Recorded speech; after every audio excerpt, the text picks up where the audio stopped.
Hi everyone, PSC rank holder ചാനലിൻ്റെ പുതിയൊരു വീഡിയോയിലേക്ക് ഏവർക്കും സ്വാഗതം. എൻസൈമോളജി എന്ന് വെച്ചാൽ എന്താണ്? എൻസൈംസിൻ്റെ സ്റ്റഡി സ്റ്റഡി ഓഫ് എൻസൈംസിനെയാണ് നമ്മൾ എന്തെന്ന് പറയുക, എൻസൈമോളജി എന്ന് പറയാം. എൻസൈംസ് എന്ന് വെച്ചാൽ എന്താണ്? അവർ ബയോളജിക്കൽ കാറ്റലിസ്റ്റാണ്. നമ്മുടെ ഒരു റേറ്റ് ഓഫ് കെമിക്കൽ റിയാക്ഷൻ്റെ റേറ്റ് ഇൻക്രീസ് ചെയ്യുന്ന, ആക്സിലറേറ്റ് ചെയ്യുന്ന ആ ബയോളജിക്കൽ കാറ്റലിസ്റ്റിനെയാണ് നമ്മൾ എന്തെന്ന് വിളിക്കുക, എൻസൈംസ് എന്ന്. ഇപ്പോൾ കെമിക്കൽ റിയാക്ഷൻസ് എന്ന് വെച്ചാൽ എന്താണെന്നറിയാലോ, A+B എന്ന് പറയുന്ന രണ്ട് റിയാക്റ്റൻ്റ് C എന്ന് പറയുന്ന ഒരു കോമ്പൗണ്ടായിട്ട് പ്രൊഡക്റ്റായിട്ട് മാറുന്നു. അപ്പോൾ ഇതിൻ്റെ സ്പീഡ് അതിനെ ആക്സിലറേറ്റ് ചെയ്യുന്ന ആ ബയോളജിക്കൽ കാറ്റലിസ്റ്റിനെയാണ് നമ്മൾ എന്തെന്ന് പറയുക, എൻസൈംസ് എന്ന് പറയാം. ഇതൊക്കെ നമ്മൾ സിമ്പിളായിട്ട് എഴുതിയിട്ടില്ലാണ്, ജസ്റ്റ് ഒന്ന് വായിച്ച് നോക്കിയാൽ മതി. ഈ എൻസൈംസ് എന്ന് പറഞ്ഞാൽ എല്ലാ എൻസൈംസ് എന്താണ്? പ്രോട്ടീൻസാണ്. Enzymes are proteins. പക്ഷെ എല്ലാ എൻസൈംസും എന്താണ്? പ്രോട്ടീൻസാണ്. പക്ഷെ എല്ലാ പ്രോട്ടീൻസും എൻസൈംസ് അല്ല. അത് ഓർത്ത് നോക്കണേ ആ സ്റ്റേറ്റ്മെൻറ്റ്.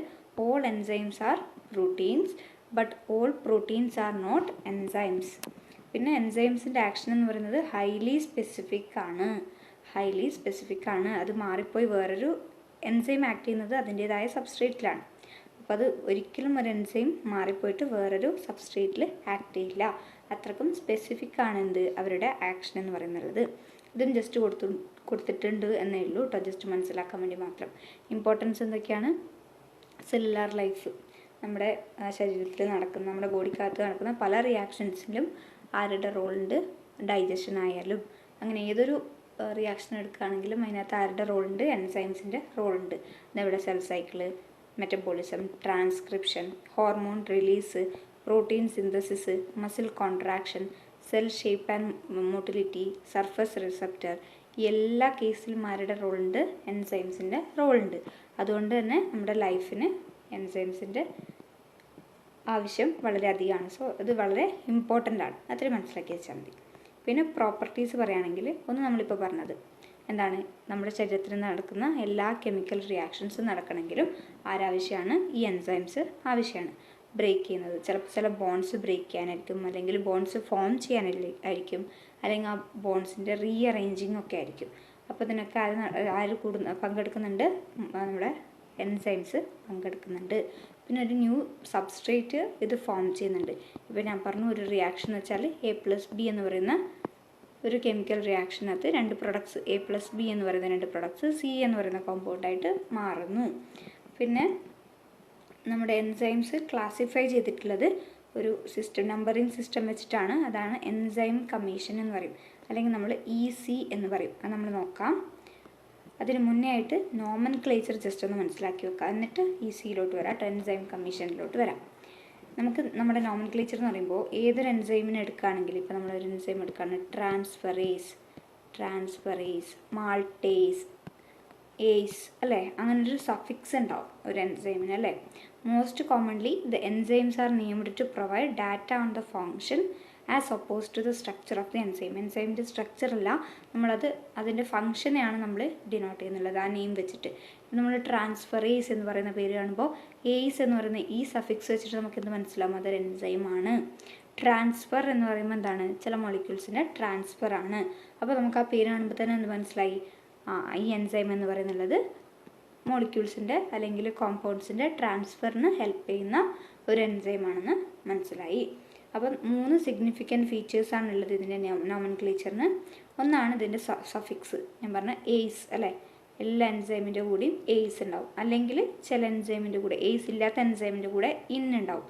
പെപ്സിൻ, കൈമോട്രിപ്സിൻ, ട്രിപ്സിൻ എന്ന് പറഞ്ഞ് അവസാനിക്കുന്ന ചില എൻസൈംസ് കൂടി ഉണ്ട്. അപ്പോൾ ഏസും ഉണ്ട്, അതുപോലെ തന്നെ ട്രിപ്സിനും ഉണ്ട്. As recognise a substance as that of an enzyme. അതുപോലെ തന്നെ is observed in the name of the first enzymes learned as pepsin, chymotrypsin, trypsin. പിന്നെ പ്രിഫിക്സിനെ കുറിച്ച് പറയുകയാണെങ്കിൽ, പ്രിഫിക്സ് എന്ന് വെച്ചിട്ടുണ്ടെങ്കിൽ ഇപ്പോൾ നമ്മൾ ഒരു എൻസൈം എടുക്കുകയാണ്, ഹൈഡ്രോലേസ്, ഇതിൻ്റെ സഫിക്സ് ഉണ്ടല്ലേ, ഏസ് ആണ് സഫിക്സ്. ഹൈഡ്രോലേസ് എന്ന് പറയുമ്പോൾ ഹൈഡ്രോലിസിസ് റിയാക്ഷനിലാണ് ഇത് പാർട്ടിസിപ്പേറ്റ് ചെയ്യുന്നുള്ളത്. അപ്പോൾ പ്രിഫിക്സ് പറയുന്നുള്ളത് it is identified by the type of reaction in the enzyme catalyse. ഏത് ടൈപ്പ് ഓഫ് റിയാക്ഷനിലാണ് ഇത് പാർട്ടിസിപ്പേറ്റ് ചെയ്യുന്നതെന്നാണ് പ്രിഫിക്സ് പറയുന്നുള്ളത്. സഫിക്സോ ഏസ് അത് കാര്യമായിട്ടൊന്നും പറയുന്നില്ല, അതൊരു എൻസൈം ആണെന്ന് നമുക്ക് മനസ്സിലാക്കി തരുന്നത് മാത്രം. അപ്പോൾ പ്രിഫിക്സ് ആണ് ഏത് പറയുന്നുള്ളത്? ഏത് ടൈപ്പ് ഓഫ് റിയാക്ഷനിലാണ് ഇത് പാർട്ടിസിപ്പേറ്റ് ചെയ്യുന്നുള്ളത് എന്ന്. പിന്നെയാണ് വേറൊരു എക്സാമ്പിളാണ് എൻസൈം ഓക്സിഡേസ്. ഓക്സിഡേസ് എന്ന് പറയുമ്പോൾ ഓക്സിഡേഷൻ റിയാക്ഷനിൽ പാർട്ടിസിപ്പേറ്റ് ചെയ്യുന്ന ഒരു എൻസൈം ആയിരിക്കും. ഇത് കൂടാതെ ചില സബ്സ്ട്രേറ്റിൻ്റെ നെയിം കൂടി നമ്മുടെ എൻസൈമിൻ്റെ പേരിൽ കാണാറുണ്ട്. ഇപ്പോൾ നമ്മൾ ഹൈഡ്രോളേസ്, ഓക്സിഡേസ് എന്ന് പറയുമ്പോൾ അവിടെ ഓക്സിഡേഷൻ എന്ന് മാത്രമേ പറയുന്നുള്ളൂ, എന്തിൻ്റെ ഓക്സിഡേഷൻ എന്നൊന്നും പറയുന്നില്ല. അങ്ങനെയും പറയുന്ന ചില എൻസൈംസ് ഉണ്ട്. അതായത് ഗ്ലൂക്കോസ് ഓക്സിഡേസ്, അതായത് oxidation of glucose. Lactate dehydrogenase, which means dehydrogenation of lactate. അപ്പോൾ മനസ്സിലായല്ലോ, ചില എൻസൈംസിൻ്റെ സഫിക്സിനകത്ത് ഏസ് കാണും, ചിലതിനകത്ത് ഇൻ കാണും. ഇനി അതിൻ്റെ പ്രിഫിക്സ് പാർട്ട് നോക്കുകയാണെങ്കിൽ ഏത് ടൈപ്പ് ഓഫ് റിയാക്ഷനിലാണ് അത് പാർട്ടിസിപ്പേറ്റ് ചെയ്യുന്നതെന്നാണ് പറയാം. അപ്പോൾ നമ്മൾ ചില എൻസൈംസിൻ്റെ പേര് കണ്ടു. ഇപ്പോൾ നമ്മൾ ട്രാൻസ്ഫറേസ്, ഓക്സിഡേസ്, ഹൈഡ്രോളേസ്, അവിടെയൊക്കെ എന്താണ് അതിൻ്റെ ടൈപ്പ് ഓഫ് ആക്ഷനാണ് പറയുന്നുള്ളത്. ഇനി ചില എൻസൈംസിൻ്റെ പേരിനകത്ത് എന്ത് കാണും, അതിൻ്റെ സബ്സ്ട്രേറ്റിൻ്റെ പേര് കൂടി കാണും. ഇവിടെ ഗ്ലൂക്കോസ് ഓക്സിഡേസ്, ലാക്റ്റേറ്റ് ഡീഹൈഡ്രോജനേസ് എന്നൊക്കെ പറഞ്ഞ പോലെ. ലാക്ടേസ്, യൂറിയേസ് ഇതൊക്കെയാണ് എന്തിൻ്റെ എക്സാമ്പിളായിട്ട് വരുന്നുള്ളത്, എൻസൈംസിൻ്റെ നെയിംസിന് എക്സാമ്പിളായിട്ട് വരുന്നുള്ളത്. ഇത് ഏത് പ്രകാരമുള്ള നെയിമിംഗ് ആണ്?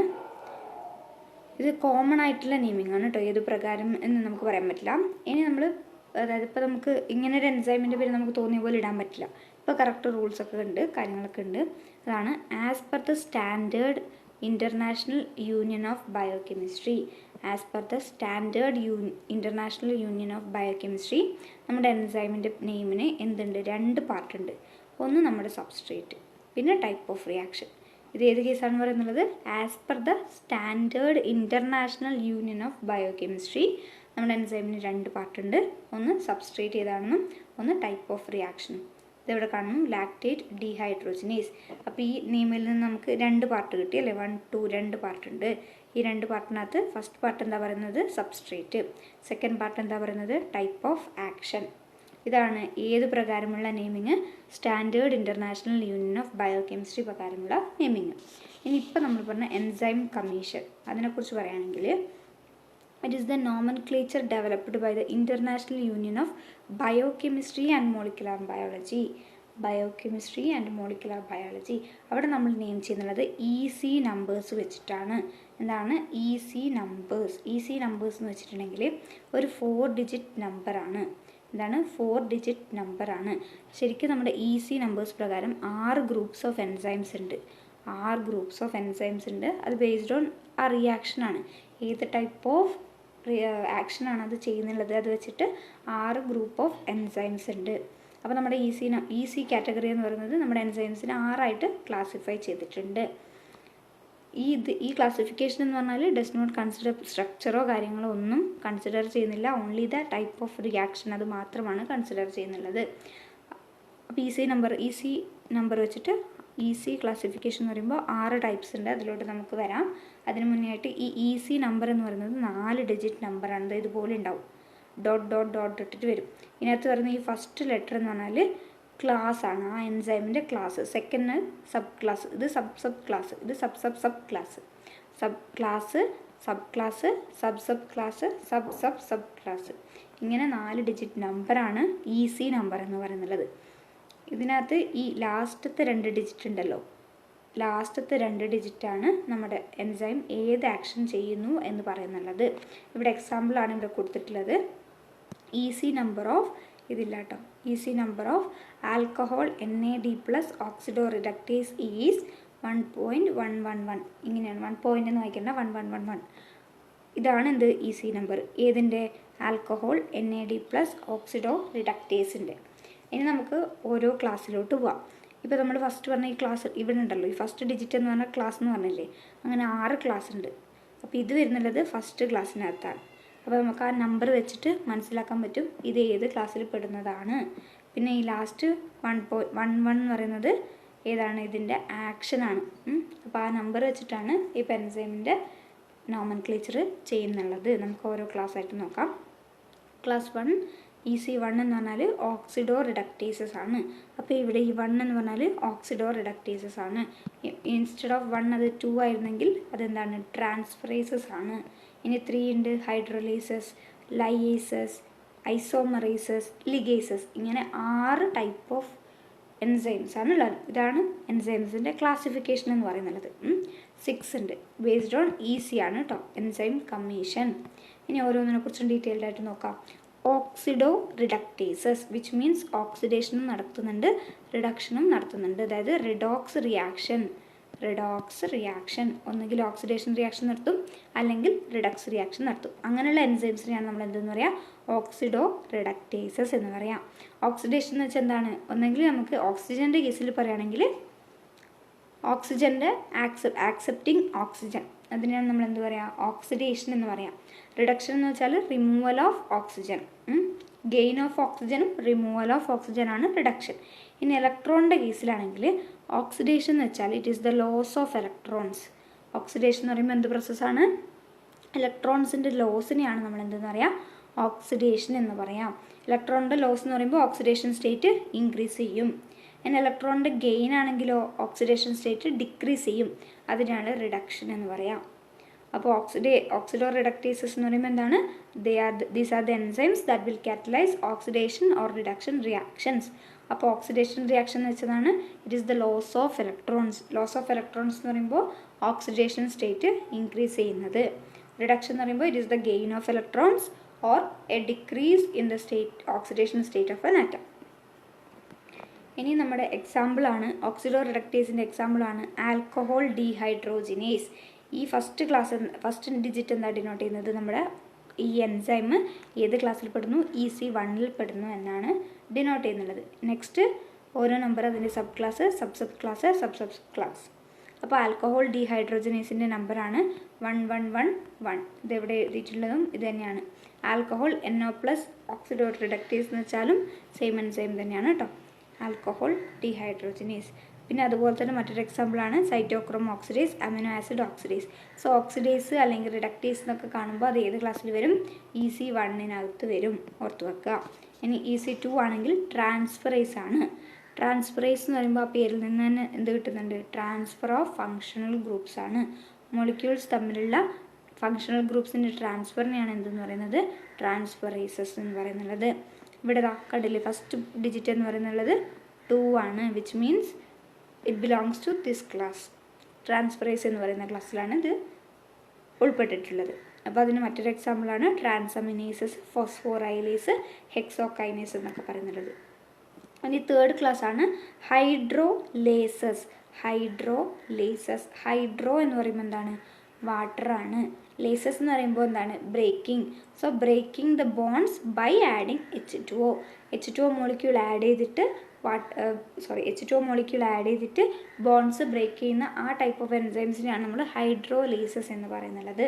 എക്സാമ്പിളാണ് lipases, cholinesterases, acid and alkaline phosphatase, pepsin, urease എന്നൊക്കെ പറയുന്നത് EC3 ഹൈഡ്രോലേസസിൽ വരുന്നവരാണ്. നെക്സ്റ്റ് ആണ് ലൈയേസസ്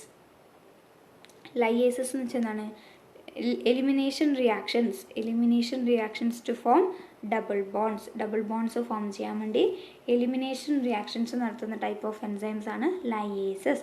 ക്ലാസ് 4 എക്സാമ്പിളാണ് ആൽഡോലേസ്, ഫ്യൂമറേസ്, ഹിസ്റ്റിഡേസ്. നെക്സ്റ്റ് ഐസോമറേസ് എന്ന് പറഞ്ഞാൽ എന്താണ്, ഇന്റർമോളിക്കുലർ റീഅറേഞ്ച്മെൻറ്റ് നടത്തുന്ന എൻസൈംസ് ആണ്. ഐസോമേഴ്സ് വെച്ചെന്താണ്, സെയിം കെമിക്കൽസ് ആയിരിക്കും, അതിൻ്റെ മോളിക്കുലർ ഫോർമുല ഡിഫറെൻ്റ് ആയിരിക്കും, സ്ട്രക്ചർ ഡിഫറൻസ് വരുത്തും, അല്ലെങ്കിൽ നമ്മുടെ ഓരോ മോളിക്യൂളിൻ്റെ പൊസിഷൻസിൽ ഡിഫറൻസ് വരുത്തും. അതുതന്നെയാണ് ഇവിടെ ഇൻട്രാമോളിക്കുലർ അറേഞ്ച്മെൻറ്റ്സ് കൊണ്ട് ഉദ്ദേശിക്കുന്നത്. അതായത് ഇപ്പോൾ C6H12O6 എന്ന് പറയുന്ന ഒരു കോമ്പൗണ്ട് എടുത്താൽ ഈ കോമ്പൗണ്ടിനകത്ത് തന്നെ ഓൻ്റെ സ്ട്രക്ചർ അങ്ങോട്ടോ ഇങ്ങോട്ടോ മാറ്റുന്നുള്ള ആ ഒരു റീഅറേഞ്ച്മെൻറ്റ് നടത്തുന്നവരാണ് ഐസോമറേസ്. എക്സാമ്പിളാണ് phosphohexose isomerase, triose phosphate isomerase. അതാണിത് 5th ക്ലാസ് ആണ്. പിന്നെ ലാസ്റ്റുള്ളതാണ് ലിഗേസസ്. എല്ലാവരും കേട്ടിട്ടുണ്ടാവും ലിഗേസസ്. ലിഗേസസ് എന്ന് വെച്ചിട്ടുണ്ടെങ്കിൽ മോളിക്യൂൾസിനെ ജോയിൻ ചെയ്യുന്ന ആൾക്കാരാണ്. Join molecules with new bonds, പുതിയ ബോൺസ് യൂസ് ചെയ്തിട്ട് മോളിക്യൂൾസിനെ ജോയിൻ ചെയ്യുന്ന ആ ഗ്രൂപ്പ് ഓഫ് എൻസൈംസ് ആണ് ലിഗേസസ്. എക്സാമ്പിളാണ് glutamine synthetase, succinate thiokinase, acetyl CoA carboxylase. ഇത്രയുമാണ് 6 type of classes വരുന്നുള്ളത്.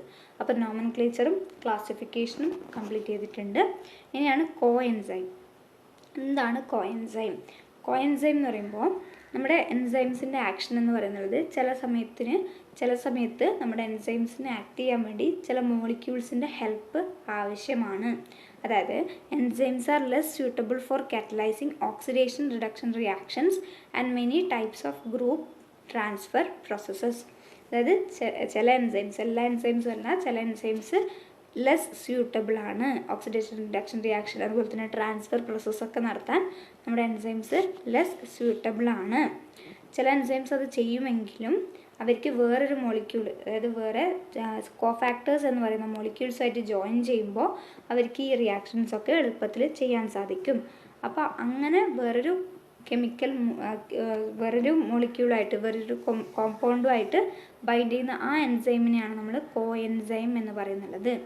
So although the enzyme catalyse such reactions the mainly do in association with small molecule കോഫാക്ടേഴ്സിൻ്റെ അസോസിയേഷനോട് കൂടിയിട്ടാണ് ചില റിയാക്ഷൻസ് നമ്മുടെ എൻസൈംസ് ചെയ്യുന്നുള്ളത്. അപ്പോൾ കോഫാക്ടേഴ്സിൻ്റെ അസോസിയേഷനോട് കൂടി ചെയ്യുന്ന ആ ടൈപ്പ് ഓഫ് എൻസൈമാണ് കോ എൻസൈം എന്ന പേരിൽ അറിയപ്പെടുന്നുള്ളത്. ഓക്കെ, ഇനി ഈ കോഫാക്ടേഴ്സ് എന്ന് വെച്ചാൽ എന്താണ്, എന്തൊക്കെയായിരിക്കും കോഫാക്ടേഴ്സ്? മെറ്റൽ അയോൺസ്, അതായത് Zn+, പിന്നെ അതുപോലുള്ള ചില മെറ്റൽ അയോൺസിനെയാണ് നമ്മൾ എന്തെന്ന് പറയുക, കോഫാക്ടേഴ്സ് എന്ന് പറയുക. ഇനി ഇതിനകത്ത് നമുക്കറിയാം കോ എൻസൈംസ് എന്ന് പറഞ്ഞാൽ ഓർഗാനിക്കാണ്. കാരണം നമ്മുടെ പ്രോട്ടീൻ എന്ന് പറയുന്നുള്ളത് എന്താണ്, എൻസൈംസ് എന്ന് പറഞ്ഞാൽ എന്താണ്, പ്രോട്ടീൻസ് ആണ്. അവർ ഓർഗാനിക് ഇൻ നേച്ചറാണ്. സോ കോ എൻസൈംസ് എന്ന് പറഞ്ഞാൽ ഓർഗാനിക് ആയിരിക്കും. ഈ കോഫാക്ടേഴ്സ് എന്താണ്, ഇനോർഗാനിക് ആണ്. ഇവിടെ കണ്ടില്ലേ മെറ്റൽ അയോൺസ് എന്ന് പറഞ്ഞില്ലേ, അപ്പോൾ അവർ ഇനോർഗാനിക് ആണ്.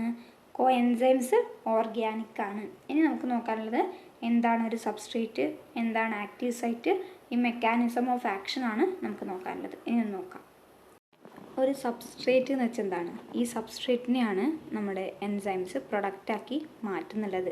അതായത് ഈ എൻസൈംസ് എന്തിലാണോ ആക്ട് ചെയ്യുന്നുള്ളത്, ഇപ്പോൾ എൻസൈംസ് ഈ ഒരു സാധനത്തിലാണ് ആക്ട് ചെയ്തിട്ട് പുതിയൊരു പ്രൊഡക്റ്റ് ഉണ്ടാക്കുന്നതെങ്കിൽ ഇതിനെയാണ് നമ്മൾ എന്തെന്ന് പറയുക, സബ്സ്ട്രേറ്റ് എന്ന് പറയുക. It is the compound that is converted in to the product by the action of enzymes. അപ്പോൾ ഇവിടെ എക്സാമ്പിൾ കൊടുത്തിട്ടുള്ളത് ആൽഡോലേസ് എന്ന് പറയുന്ന എൻസൈം ആൽഡോലേസ് എന്ന് പറയുന്ന എൻസൈം ആക്ട് ചെയ്യുന്നുള്ളത് ഏതിനകത്താണ്, ഫ്രക്ടോസ് 1,6-ഫോസ്ഫേറ്റ് എന്ന് പറയുന്ന കോമ്പൗണ്ടിനകത്താണ്. അപ്പോൾ ഇവിടെ ഏതാണ് സബ്സ്ട്രേറ്റ്, ഫ്രക്ടോസ് 1,6-ഫോസ്ഫേറ്റ് ആണ്. അപ്പോൾ അതാണ് സബ്സ്ട്രേറ്റ്. ഇത്രയും മാത്രമേ സബ്സ്ട്രേറ്റിനെ കുറിച്ച് പറഞ്ഞിട്ടുള്ളൂ. പിന്നെ കുറച്ച് കോമൺ ആയിട്ടുള്ള പോയിന്റ്സ് ആണ്. ഓൾ എൻസൈംസ് എന്താണ്, പ്രോട്ടീൻസ് ആണ്, except some of the RNAs. ചില RNAs പ്രോട്ടീൻസ് അല്ല, ബാക്കി എല്ലാ എൻസൈംസ് എന്താണ്, പ്രോട്ടീൻസ് ആണ്. എപ്പോഴും ഇത് ഓർത്ത് വെക്കണം, ഈ സ്റ്റേറ്റ്മെൻറ്റ് ഇമ്പോർട്ടൻ്റ് ആയിട്ടുള്ള ഒരു സ്റ്റേറ്റ്മെൻ്റ് ആണ്. ഓൾ എൻസൈംസ് ആർ പ്രോട്ടീൻസ് എന്ന് നിങ്ങൾ കണ്ടാൽ അത് കറക്റ്റ് സ്റ്റേറ്റ്മെൻ്റ് ആണ്. എങ്കിൽ തിരിച്ച് ഓൾ പ്രോട്ടീൻസ് ആർ എൻസൈം എന്ന് പറഞ്ഞാൽ അത് റോങ് സ്റ്റേറ്റ്മെൻ്റ് ആണ്. പിന്നെ എക്സെപ്റ്റ് സം RNAs ഇവിടെ കൊടുത്തിട്ടുണ്ട് കേട്ടോ. നെക്സ്റ്റ്, നമ്മുടെ എൻസൈം കാറ്റലൈസ്ഡ് റിയാക്ഷനും അൺകാറ്റലൈസ്ഡ് റിയാക്ഷനും തമ്മിലെ ഡിഫറൻസ് എന്താണെന്നാണ് ചോദിച്ചിട്ടുള്ളത്. Enzyme catalysed reaction much faster ആയിരിക്കും. അത്രയേ ഉള്ളൂ, വേറൊന്നും അതിനകത്ത് ഇമ്പോർട്ടൻ്റ് ആയിട്ടില്ല, ജസ്റ്റ് ഉൾപ്പെടുത്തിയെന്നേ ഉള്ളൂ. അതായത് ടെക്സ്റ്റ് ബുക്കിനകത്ത് കണ്ടപ്പോൾ ജസ്റ്റ് ഉൾപ്പെടുത്തിയെന്നേ ഉള്ളൂ. അപ്പോൾ അത് കഴിഞ്ഞില്ലേ, അപ്പോൾ നമ്മൾ എന്താ പറഞ്ഞുണ്ടായത്, സബ്സ്ട്രേറ്റ് എന്താണെന്ന് പറഞ്ഞു.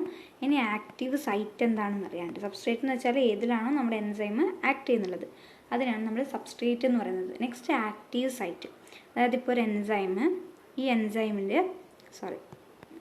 ഇങ്ങനൊരു എൻസൈമിലേക്ക് ഇങ്ങനൊരു എൻസൈമിലേക്ക് ഒരു സബ്സ്ട്രേറ്റ് വരികയാണ്. സബ്സ്ട്രേറ്റ് ഇങ്ങനെ വന്ന് ബൈൻഡ് ചെയ്യുന്നു. അപ്പോൾ ഇങ്ങനെ വന്ന് ബൈൻഡ് ചെയ്യാനുള്ള ആ സബ്സ്ട്രേറ്റ് വന്ന് ബൈൻഡ് ചെയ്യുന്ന ആ സ്ഥലത്തിനെയാണ് നമ്മൾ എന്തെന്ന് പറയുക, ആക്റ്റീവ് സൈറ്റ് എന്ന് പറയാം. It is the part of the enzyme where substrate molecules bind. അങ്ങനെ സബ്സ്ട്രേറ്റ് മോളിക്യൂൾസ് ബൈൻഡ് ചെയ്യുമ്പോഴാണ് എന്ത്, കെമിക്കൽ റിയാക്ഷൻ അവിടെ നടന്നിട്ട് ഈ സബ്സ്ട്രേറ്റ് വേറൊരു പ്രൊഡക്റ്റായിട്ട് മാറുന്നുള്ളത്. അപ്പോൾ ആക്റ്റീവ് സൈറ്റ് എന്താണെന്നും സബ്സ്ട്രേറ്റ് എന്താണെന്ന് പറഞ്ഞില്ലേ. ഇനി നമ്മുടെ എൻസൈമിൻ്റെ ആക്ഷൻ എന്ന് പറഞ്ഞാൽ 2 ടൈപ്സ് ഉണ്ട്, 2 ഹൈപ്പോത്തസിസ് ഉണ്ട് നമ്മുടെ എൻസൈമിൻ്റെ ആക്ഷനെ കുറിച്ച് പറയുകയാണെങ്കിൽ. മെക്കാനിസം ഓഫ് ആക്ഷൻ ഒന്നാണ് ലോക്ക് ആൻഡ് കീ ഹൈപ്പോത്തസിസ്. എന്താണ് ലോക്ക് ആൻഡ് കീ ഹൈപ്പോത്തസിസ്? ഇത് പ്രപ്പോസ് ചെയ്തിട്ടുള്ളത് എമിൽ ഫിഷറാണ്, 1894. ആരാണ് പ്രപ്പോസ് ചെയ്തത്? എമിൽ ഫിഷറാണ്. ലോക്ക് ആൻഡ് കീ എന്ന് പറയുമ്പോൾ എന്താണ്, നമ്മുടെ കീ എന്ന് പറഞ്ഞാൽ പർട്ടിക്കുലർ ആ ലോക്കിൽ മാത്രമേ ഫിറ്റ് ആവുള്ളൂ അല്ലേ. വേറെ ഏതെങ്കിലും ഒരു കീ എടുത്തിട്ട് നമ്മൾ ആ ലോക്ക് തുറക്കാൻ നോക്കിയാൽ നടക്കുമോ? ഇല്ലല്ലോ. അതുപോലെ തന്നെയാണ് ഇവിടെ നമ്മുടെ എൻസൈമിൻ്റെ ആക്ഷനും. അതുകൊണ്ടാണ് അങ്ങനെ പേര് വന്നത്. ഇപ്പോൾ നമ്മുടെ എൻസൈം എന്ന് പറയുന്നത് ഇങ്ങനെയാണെങ്കിൽ നമ്മുടെ സബ്സ്ട്രേറ്റ് എന്ന് പറയുന്നത് ഇതേ ഷേപ്പിലായിരിക്കണം, ഇവിടെ കറക്റ്റ് ഫിറ്റ് ആവണം, എങ്കിൽ മാത്രമേ ഏത് നടക്കുള്ളൂ, ലോക്ക് ആൻഡ് കീ ഹൈപ്പോത്തസിസ് പ്രകാരം മെക്കാനിസം ഓഫ് ആക്ഷൻ നടക്കാറുള്ളൂ. So according to this hypothesis, the enzyme and substrate molecules exhibit various geometrical shape. ഇപ്പോൾ നമ്മുടെ പറഞ്ഞ എൻസൈം എന്ന് പറയുന്നത് ഇങ്ങനെ വന്നിട്ട് ഇങ്ങനെയാണെങ്കിൽ നമ്മുടെ സബ്സ്ട്രേറ്റ് എന്ന് പറയുന്നത് ഇങ്ങനെ വന്നിട്ട് ഇങ്ങനത്തെ ഒരു സബ്സ്ട്രേറ്റ് ആയിരിക്കണം. അങ്ങനെ വേരിയസ് ജോമെട്രിക്കൽ ഷേപ്പിലായിരിക്കണം, ലോക്ക് ആൻഡ് കീ മോഡൽ പോലെ. അപ്പോൾ കറക്റ്റ് ഈ ഷേപ്പുള്ള സബ്സ്ട്രേറ്റിന് മാത്രമേ ഈ എൻസൈമിലേക്ക് വന്നിട്ട് ബൈൻഡ് ചെയ്യാൻ പറ്റുള്ളൂ, എങ്കിൽ മാത്രമേ ആ റിയാക്ഷൻ നടക്കുള്ളൂ. മനസ്സിലായല്ലോ? ഈ എൻസൈമിൻ്റെ ഈ സൈറ്റ് ഉണ്ടല്ലോ, നമ്മളിപ്പോൾ പറയുന്ന ഈ സൈറ്റ് എന്ന് പറഞ്ഞാൽ ഒരുപാട് അമിനോ ആസിഡ്സ് റെസിഡ്യൂസ് ഉണ്ടാവും. അപ്പോൾ അവർ തമ്മിൽ ഒരു ബോണ്ട് ഫോം ചെയ്യും. അങ്ങനെയാണ് കേട്ടോ ഇവർ ബൈൻഡ് ചെയ്യുന്നുള്ളത്. ശരിക്കും അത് നമുക്ക് ഡീറ്റെയിൽഡ് ആയിട്ട് പറയാം. സോ സബ്സ്ട്രേറ്റ് നമ്മുടെ ആക്റ്റീവ് സൈറ്റുമായിട്ട് കോണ്ടാക്ട് ചെയ്യും, എന്നിട്ട് അവരത് എൻസൈം സബ്സ്ട്രേറ്റ് കോംപ്ലക്സ് ആയിട്ട് മാറും. കറക്റ്റ് ഫിറ്റ് ചെയ്യുന്ന ആൾക്കാരാണെങ്കിൽ, ലോക്ക് ആൻഡ് കീ ഹൈപ്പോത്തസിസ് ആണല്ലോ, അപ്പോൾ അത് കറക്റ്റ് സബ്സ്ട്രേറ്റ് വന്നതിൽ ബൈൻഡ് ചെയ്താൽ അവർ എൻസൈം സബ്സ്ട്രേറ്റ് കോംപ്ലക്സ് ആയിട്ട് മാറും. എന്നിട്ട് കുറച്ച് കെമിക്കൽ ചേഞ്ചസ് അതിനകത്ത് വരും. അത് ആ കെമിക്കൽ ചേഞ്ചസിലൂടെ എന്താണ് നമ്മുടെ നമ്മളിപ്പോൾ പോയി ബൈൻഡ് ചെയ്ത ആ പ്രൊഡക്റ്റ് ഉണ്ടല്ലോ, അത് ബൈൻഡ് ചെയ്ത സബ്സ്ട്രേറ്റ് ഉണ്ടല്ലോ, അത് പ്രൊഡക്റ്റായിട്ട് കൺവേർട്ട് ചെയ്യും. അങ്ങനെ പ്രൊഡക്റ്റായിട്ട് കൺവേർട്ട് ചെയ്യുമ്പോൾ അതിൻ്റെ ഷേപ്പ് മാറും. അപ്പോൾ അത് നമ്മുടെ എൻസൈമിൽ നിന്ന് റിലീസായി പോകും. അപ്പോൾ പുതിയൊരു സബ്സ്ട്രേറ്റിന് പോയിട്ട് എൻസൈമായിട്ട് ബൈൻഡ് ചെയ്യാം, എന്നിട്ട് ഈ ആക്ഷൻ നടക്കാം. അപ്പോൾ ഇതാണ് lock and key hypothesis. Next hypothesis ആണ് ഇൻഡ്യൂസ്ഡ് ഫിറ്റ് ഹൈപ്പോത്തസിസ്. ഇത് എക്സ്പ്ലെയിൻ ചെയ്തത് കോഷ്ലാൻഡ് ആണ്, 1960-ലാണ്. ഇതിനകത്തെന്ന് വെച്ചിട്ടുണ്ടെങ്കിൽ ലോക്ക് ആൻഡ് കീ ഹൈപ്പോത്തസിസ് പോലെയല്ല എൻസൈമിൻ്റെ ആക്ഷൻ എന്നാണ് ഇദ്ദേഹം പറഞ്ഞത്. ഇതിനകത്തെന്ന് വെച്ചിട്ടുണ്ടെങ്കിൽ ഇപ്പോൾ ഏത് ഷേപ്പില്ല സബ്സ്ട്രേറ്റിന് വേണമെങ്കിലും എവിടെ വേണമെങ്കിലും ഏതൊരു എൻസൈമിലും പോയി ബൈൻഡ് ചെയ്യാം. ഇത് പോയി ബൈൻഡ് ചെയ്യുമ്പോൾ ഈ എൻസൈംസിൽ ചേഞ്ചസ് ഉണ്ടാവും. ഇതിന് ബൈൻഡ് ചെയ്യാനുള്ള ആ ചേഞ്ചസ് വരും. ഇത് പോയി ചേഞ്ചസ് ഉണ്ടാക്കും, അതായത് ഇൻഡ്യൂസ് ചെയ്യും. അതുകൊണ്ടാണ് എന്ത് പേര് വന്നത്, ഇൻഡ്യൂസ്ഡ് ഫിറ്റ് ഹൈപ്പോത്തസിസ് എന്ന പേര് വന്നിട്ടുള്ളത്. It states that active site of the enzyme is flexible. നേരത്തെ ഫ്ലെക്സിബിൾ ആയിരുന്നു, അല്ല കറക്റ്റ് ആ substrate lock and key hypothesis പോലെ ആയിരുന്നു. ഇവിടെ നമ്മുടെ ആക്റ്റീവ് സൈറ്റ് എന്ന് പറയുന്നത് ഫ്ലെക്സിബിൾ ആണ് in shape and can change its shape according to the nature of the substrate. ആ സബ്സ്ട്രേറ്റിൻ്റെ ഷേപ്പിനനുസരിച്ചിട്ട് ഇതിൻ്റെ ഷേപ്പ് അതിന് ചേഞ്ച് ചെയ്യാൻ പറ്റുമെന്നാണ് ഇൻഡ്യൂസ്ഡ് ഫിറ്റ് ഹൈപ്പോത്തസിസിനകത്ത് പറയുന്നുള്ളത്. അപ്പോൾ ഇവിടെ എന്താ സംഭവിക്കുന്നത്, സബ്സ്ട്രേറ്റ് പോയിട്ട് ഇവിടെ നിൽക്കുമ്പോൾ നമ്മുടെ എൻസൈംസിൻ്റെ ആക്റ്റീവ് സൈറ്റിൽ ചേഞ്ചസ് ഉണ്ടാവും. എന്നിട്ട് ഇവർ തമ്മിൽ ബൈൻഡ് ചെയ്യും, എന്നിട്ട് എൻസൈം സബ്സ്ട്രേറ്റ് കോംപ്ലക്സ് ഫോം ചെയ്യും. എന്നിട്ട് ആ കോംപ്ലക്സ് ഒരു പ്രൊഡക്റ്റായിട്ട് മാറും, സബ്സ്ട്രേറ്റ് ഒരു പ്രൊഡക്റ്റായിട്ട് മാറും. അതാണ് ഇൻഡ്യൂസ്ഡ് ഫിറ്റ് ഹൈപ്പോത്തസിസിനകത്ത് നടക്കുന്നത്. അപ്പോൾ മെക്കാനിസം ഓഫ് എൻസൈം കാറ്റലിസ്റ്റ് പറയുകയാണെങ്കിൽ എൻസൈംസ് എന്താണ്, ശരിക്കും കെമിക്കൽ കൺവേർഷൻ്റെ റേറ്റ് കൂട്ടുന്ന ആൾക്കാരാണ്. ഇവിടെ സബ്സ്ട്രേറ്റ് എന്തായിട്ട് മാറും, പ്രൊഡക്ട്സ് ആയിട്ട് മാറും. അപ്പോൾ സബ്സ്ട്രേറ്റ് എവിടെ പോയി ബൈൻഡ് ചെയ്യണം, നമ്മുടെ ആക്റ്റീവ് സൈറ്റ്, എൻസൈംസിൻ്റെ ആക്റ്റീവ് സൈറ്റിൽ പോയി ബൈൻഡ് ചെയ്യും. എന്നിട്ട് എൻസൈം സബ്സ്ട്രേറ്റ് കോംപ്ലക്സ് ആയിട്ട് മാറും. ആ എൻസൈം സബ്സ്ട്രേറ്റ് കോംപ്ലക്സിൽ നിന്ന് ഒരു പ്രൊഡക്റ്റ് ഫോം ചെയ്യും. ഇത് നടക്കുന്നുള്ളത് ചെറിയൊരു ഷോർട്ട് ടൈമിനകത്താണ്. അതാണ് മെക്കാനിസം ഓഫ് എൻസൈം കാറ്റലിസ്റ്റിനെ കുറിച്ച് പറയാനുള്ളത്. ഇനി ഇതിനകത്തൊരു പോയിൻ്റ് ഉണ്ട്, ആക്ടിവേഷൻ എനർജി. ആക്ടിവേഷൻ എനർജി എന്ന് വെച്ചിട്ടുണ്ടെങ്കിൽ it is the energy required to start the reaction. ഏതൊരു റിയാക്ഷൻ സ്റ്റാർട്ട് ചെയ്യണമെങ്കിലും അല്ലെങ്കിൽ ഏതൊരു റിയാക്ഷൻ നടക്കണമെങ്കിലും കുറച്ച് എനർജി വേണം അല്ലേ. അപ്പോൾ ഈ എൻസൈം സബ്സ്ട്രേറ്റ് കോംപ്ലക്സ് ഫോം ചെയ്ത് ഒരു പ്രൊഡക്റ്റ് ഫോം ചെയ്യാൻ വേണ്ട ആ റിയാക്ഷനകത്ത് ആക്ടിവേഷൻ എനർജി എന്ന് പറഞ്ഞാൽ ആ റിയാക്ഷൻ സ്റ്റാർട്ട് ചെയ്യാൻ വേണ്ടിയിട്ടുള്ള എനർജി, അതിനാണ് എന്തെന്ന് പറയാം, ആക്ടിവേഷൻ എനർജി എന്ന് പറയാം. നേച്ചർ ഓഫ് എൻസൈം റിയാക്ഷൻ, ഇതിനകത്തും സെയിം കാര്യങ്ങൾ തന്നെയാണ് പറഞ്ഞിട്ടുള്ളത്. ജസ്റ്റ് ഒന്ന് വായിച്ച് നോക്കാം. നെക്സ്റ്റ് ലാസ്റ്റ് രണ്ട് ടോപ്പിക്ക് ഹോളോ എൻസൈമും അപ്പോ എൻസൈമും. ഇത് നേരത്തെ കോഎൻസൈം പറഞ്ഞില്ലേ, ആ സമയത്ത് പറയേണ്ട ടോപ്പിക്കായിരുന്നു. കോഎൻസൈം എന്ന് വെച്ചാൽ എന്താണ്, നമ്മുടെ എൻസൈം വേറൊരു കോഫാക്ടറായിട്ട് ജോയിൻ ചെയ്ത് ഉണ്ടാവുന്ന അതാണ് കോഎൻസൈം അല്ലേ. അങ്ങനെയുള്ള ആ കാറ്റലിറ്റിക്കലി ആക്റ്റീവായിട്ടുള്ള എൻസൈം കോഫാക്ടർ കോംപ്ലക്സ് ഉണ്ടല്ലോ, എൻസൈമും കോഫാക്ടർ അത് ജോയിൻ ചെയ്തിട്ടുള്ള ആ കോംപ്ലക്സിനെയാണ് നമ്മൾ എന്താ പറയുക, ഹോളോ എൻസൈം എന്ന് പറയാം. ഇനി ഈ കോഫാക്ടർ ഇവിടുന്ന് പോയി കഴിഞ്ഞാൽ ആര് മാത്രം ബാക്കിയാവും, നമ്മുടെ എൻസൈം മാത്രം ബാക്കിയാവും. അപ്പോൾ ഇതൊരു ഇനാക്റ്റീവ് പ്രോട്ടീനാണ്, അതിനെയാണ് നമ്മൾ അപ്പോ എൻസൈം എന്ന് പറയാം. ഹോളോ എൻസൈമാണ് കേട്ടോ, HOL ആണ്. സോ എൻസൈമാറ്റിക്കലി ആക്റ്റീവായിട്ടുള്ള, കാറ്റലിക്കറ്റിക്കലി ആക്റ്റീവായിട്ടുള്ള ആ ഒരു കോഫാക്ടർ കോംപ്ലക്സിനെയാണ് നമ്മൾ ഹോളോ എൻസൈം എന്ന് പറയാം. അപ്പോൾ എൻസൈം എന്ന് പറഞ്ഞാൽ അതിനകത്ത് നിന്ന് ആ കോഫാക്ടർ പോയി കഴിഞ്ഞാൽ അതൊരു ഇനാക്റ്റീവായിട്ടുള്ള പ്രോട്ടീനായി മാറും. അതിനെയാണ് നമ്മൾ എന്തെന്ന് പറയാം, അപ്പോ എൻസൈം എന്ന് പറയാം. ഇതാണ് എൻസൈംസിൻ്റെ ഇൻട്രൊഡക്ഷനിൽ പറയാനുള്ളത്. അപ്പോൾ മുന്നേ നമ്മൾ പറഞ്ഞില്ലേ 6 ക്ലാസ്സസ് ഓഫ് എൻസൈംസ് ആണ് ഉള്ളതെന്ന്. അത് മുൻപ് 6 ക്ലാസ്സസ് ആയിരുന്നു കേട്ടോ, ഇപ്പോൾ ഇത് 7 ആക്കി മാറ്റിയിട്ടുണ്ട്. അപ്പോൾ ആ കാര്യം കൂടി ഒന്ന് ജസ്റ്റ് ആഡ് ചെയ്ത് തരാം. അപ്പോൾ നമ്മൾ നേരത്തെ പറഞ്ഞ 6 ക്ലാസ്സസിൽ first oxidoreductases, 2 transferase, 3 hydrolases, 4 lyases, 5 isomerase, 6 ligase, ആ ഓർഡറിൽ തന്നെയാണ് ഉള്ളത്. 7ാമത് വരുന്നുള്ള ആളാണ് ട്രാൻസ്ലോക്കേസസ്. എന്താണ് ട്രാൻസ്ലോക്കേസസ്? അപ്പോൾ പേരിൽ നിന്ന് എന്താ മനസ്സിലാകുന്നുള്ളത്, എന്താണ് ട്രാൻസ്ലോക്കേസസ് എന്ന് നമ്മൾ മനസ്സിലാക്കി വെക്കണം. അപ്പോൾ ബാക്കിയുള്ളതിൻ്റെ ഒക്കെ ഫംഗ്ഷൻ പഠിച്ചു വെക്കുക, അതുപോലെ തന്നെ ആ നമ്പർ കൂടി നമ്മളൊന്ന് പഠിച്ചു വെക്കുക, എന്താണ് ഏതാണെന്നൊക്കെ, ഫസ്റ്റ് ഏതാണ്, സെക്കൻഡ് ഏതാണ്, തേർഡ് ഏതാണെന്നൊക്കെ നമ്മൾ പഠിച്ചു വെക്കുക. അതിനുശേഷം ഓർക്കേണ്ട കാര്യം, ക്ലാസ് 7 എന്ന് പറയുന്നത് ട്രാൻസ്ലോക്കേസസ്. അപ്പോൾ എന്തായിരിക്കും ഈ ട്രാൻസ്ലോക്കേസസ് കൊണ്ട് നമുക്ക് മനസ്സിലാവുന്നുള്ളത്, അതിൻ്റെ ഫംഗ്ഷൻ എന്തായിരിക്കും? ആ പേരിൽ നിന്ന് തന്നെ മനസ്സിലാവുന്നുണ്ട്, ലൊക്കേഷനാണ് അല്ലേ, ട്രാൻസ്ലോക്കേഷൻ.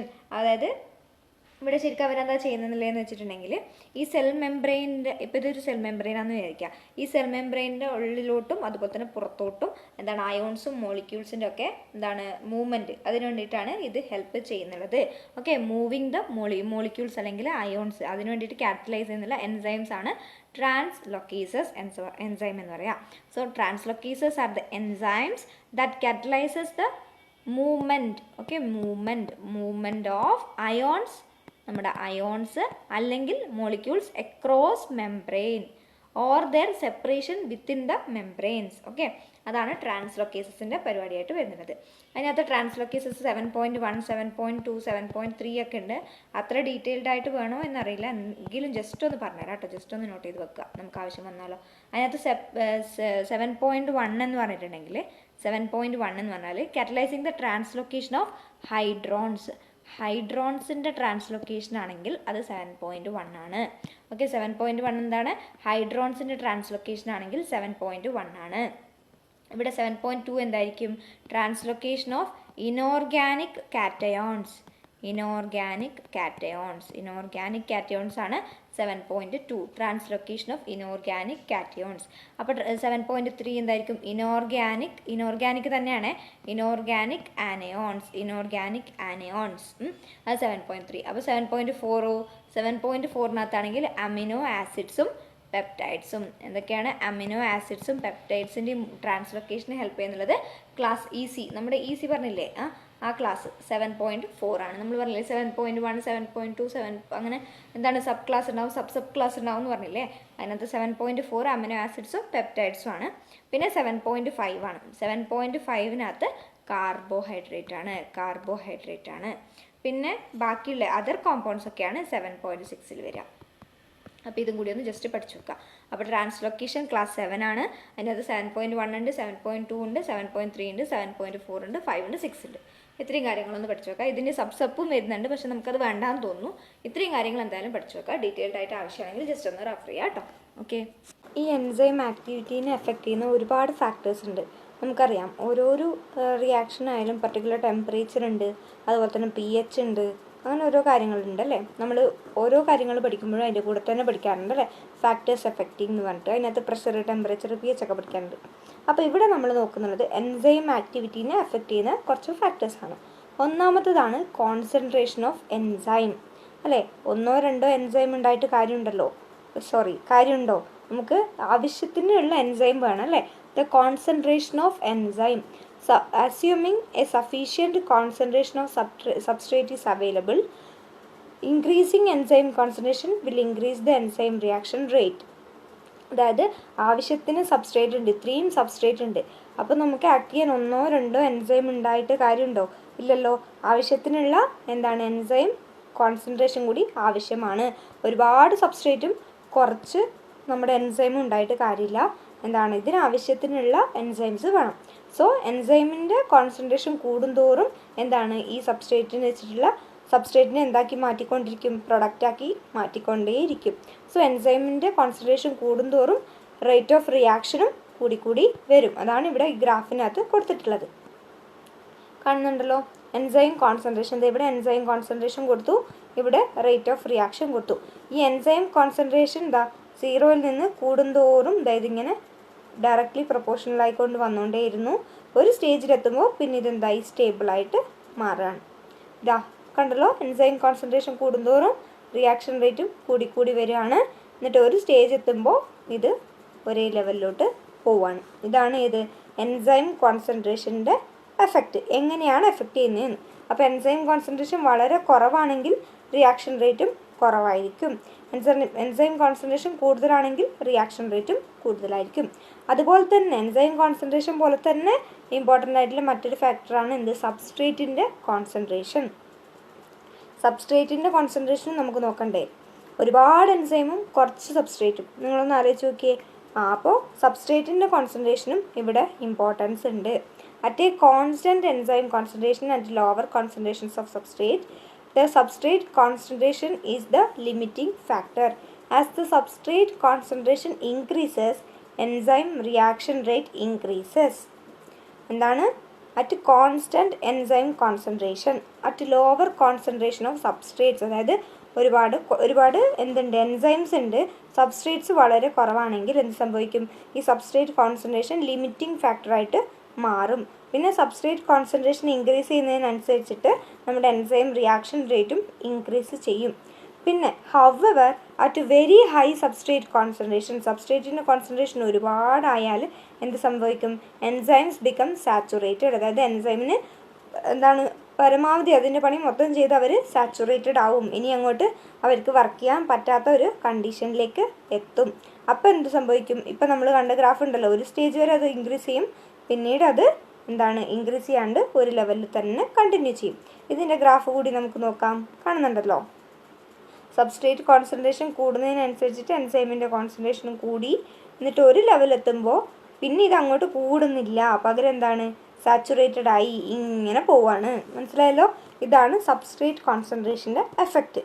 ഇനി ടെമ്പറേച്ചറിൻ്റെ കേസ് പറയുകയാണെങ്കിൽ, ഓരോ എൻസൈമിനും വർക്ക് ചെയ്യാൻ പറ്റിയ അതിൻ്റെ ഒപ്റ്റിമം ടെമ്പറേച്ചർ ഉണ്ട്. അതായത് ഇപ്പം നമുക്ക് ജീവിക്കാൻ വേണ്ട ഒരു ടെമ്പറേച്ചർ ഉണ്ടല്ലോ. പിന്നെ ചില ആനിമൽസിന് മൈക്രോബ്സിൻ്റെ കേസിൽ നമ്മൾ പറഞ്ഞിട്ടുണ്ടായിരുന്നു അല്ലേ, ചില മൈക്രോബ്സിന് സൈക്രോഫൈൽസ് എന്നറിയപ്പെടും അവർ. അതായത് തണുത്ത, അത് -°C ഒക്കെയാണ് അവർക്ക് വേണ്ടത്. ചിലവർക്ക് 100°C എബവ് ഒക്കെയാണ് വേണ്ടത്. അങ്ങനെ ഓരോ എൻസൈമിനും ഒരു ഒപ്റ്റിമം ടെമ്പറേച്ചർ ഉണ്ട്. ആ ടെമ്പറേച്ചറിലായിരിക്കും അവരുടെ വർക്ക് ഏറ്റവും ബെസ്റ്റ് നടക്കുക. That is the best temperature for them to work. So, a higher temperature generally results an increase in enzyme activity. സാധാരണഗതിയിൽ എങ്ങനെയാണ് എൻസൈം ആക്ടിവിറ്റി ടെമ്പറേച്ചറിനനുസരിച്ച് കൂടാറുണ്ട്. പക്ഷെ ഒരു സ്റ്റേജ് എത്തുമ്പോൾ നമ്മുടെ എൻസൈമിന് ഇതിൽ കൂടുതൽ ടെമ്പറേച്ചർ വിത്ത്സ്റ്റാൻഡ് ചെയ്യാൻ പറ്റില്ല. അതായത് ടെമ്പറേച്ചർ കൂടുന്നതിനനുസരിച്ച് ഇതെങ്ങനെ എൻസൈം ആക്ടിവിറ്റി കൂടി ഒരു പർട്ടിക്കുലർ ടെമ്പറേച്ചർ എത്തുമ്പോൾ പിന്നെ അങ്ങോട്ട് കൂടുമ്പോൾ എൻസൈമിന് അത് വിത്ത്സ്റ്റാൻഡ് ചെയ്യാൻ പറ്റാതിരിക്കുമ്പോൾ ഇങ്ങനെ താഴോട്ട് വരും എൻസൈം ആക്ടിവിറ്റി. മനസ്സിലായല്ലോ? സോ ടെമ്പറേച്ചറിനനുസരിച്ചിട്ട് നമ്മുടെ എൻസൈം ആക്ടിവിറ്റിയും കൂടും. ഒപ്റ്റിമം ടെമ്പറേച്ചർ വരെ അത് കൂടും. അതിനുശേഷം അതിൻ്റെ ആക്ടിവിറ്റി താഴാൻ തുടങ്ങും. അതാണ് എന്തെന്ന് പറയുന്നത് ടെമ്പറേച്ചറിൻ്റെ എഫക്റ്റ് എന്ന് പറയുന്നുള്ളത്. ഇതെവിടെ നിങ്ങൾക്ക് ഗ്രാഫ് ഉണ്ട്. എൻസൈം ആക്ടിവിറ്റി ടെമ്പറേച്ചർ കൂടുന്നതിനനുസരിച്ചിട്ട് ഇതിങ്ങനെ കൂടിക്കൂടി വന്നു. ഇതാണ് ഇതിൻ്റെ ഒപ്റ്റിമം ടെമ്പറേച്ചർ. ഇവിടെ ആയിരിക്കും റേറ്റ് ഓഫ് റിയാക്ഷൻ ഏറ്റവും കൂടുതൽ ഉണ്ടാവുക. റേറ്റ് ഓഫ് എൻസൈം ആക്ടിവിറ്റി ഏറ്റവും കൂടുതൽ ഉണ്ടാവുക അതിൻ്റെ ഒപ്റ്റിമം ടെമ്പറേച്ചറിലായിരിക്കും. പിന്നീട് വീണ്ടും ടെമ്പറേച്ചർ കൂടിയാൽ എന്താവും? കുറച്ചൊക്കെ അത് വിസ്റ്റാൻഡ് ചെയ്യും. പിന്നെയും കൂടുമ്പോൾ അത് പെട്ടെന്ന് താഴോട്ട് പോകും. എൻസൈം ആക്ടിവിറ്റി വളരെ പെട്ടെന്ന് താഴോട്ട് പോകും. അതാണ് ടെമ്പറേച്ചറിൻ്റെ എഫക്റ്റ്. ഇതേപോലെ തന്നെയാണ് pHൻ്റെ എഫക്റ്റും. ഓരോ എൻസൈമിനും അതിൻ്റേതായ ഒപ്റ്റിമം pH ഉണ്ട്. അവിടെ വെച്ചിട്ട് ആ pHൽ വെച്ചിട്ടായിരിക്കും അതിൻ്റെ ബെസ്റ്റ് ആക്ടിവിറ്റി നടക്കുക.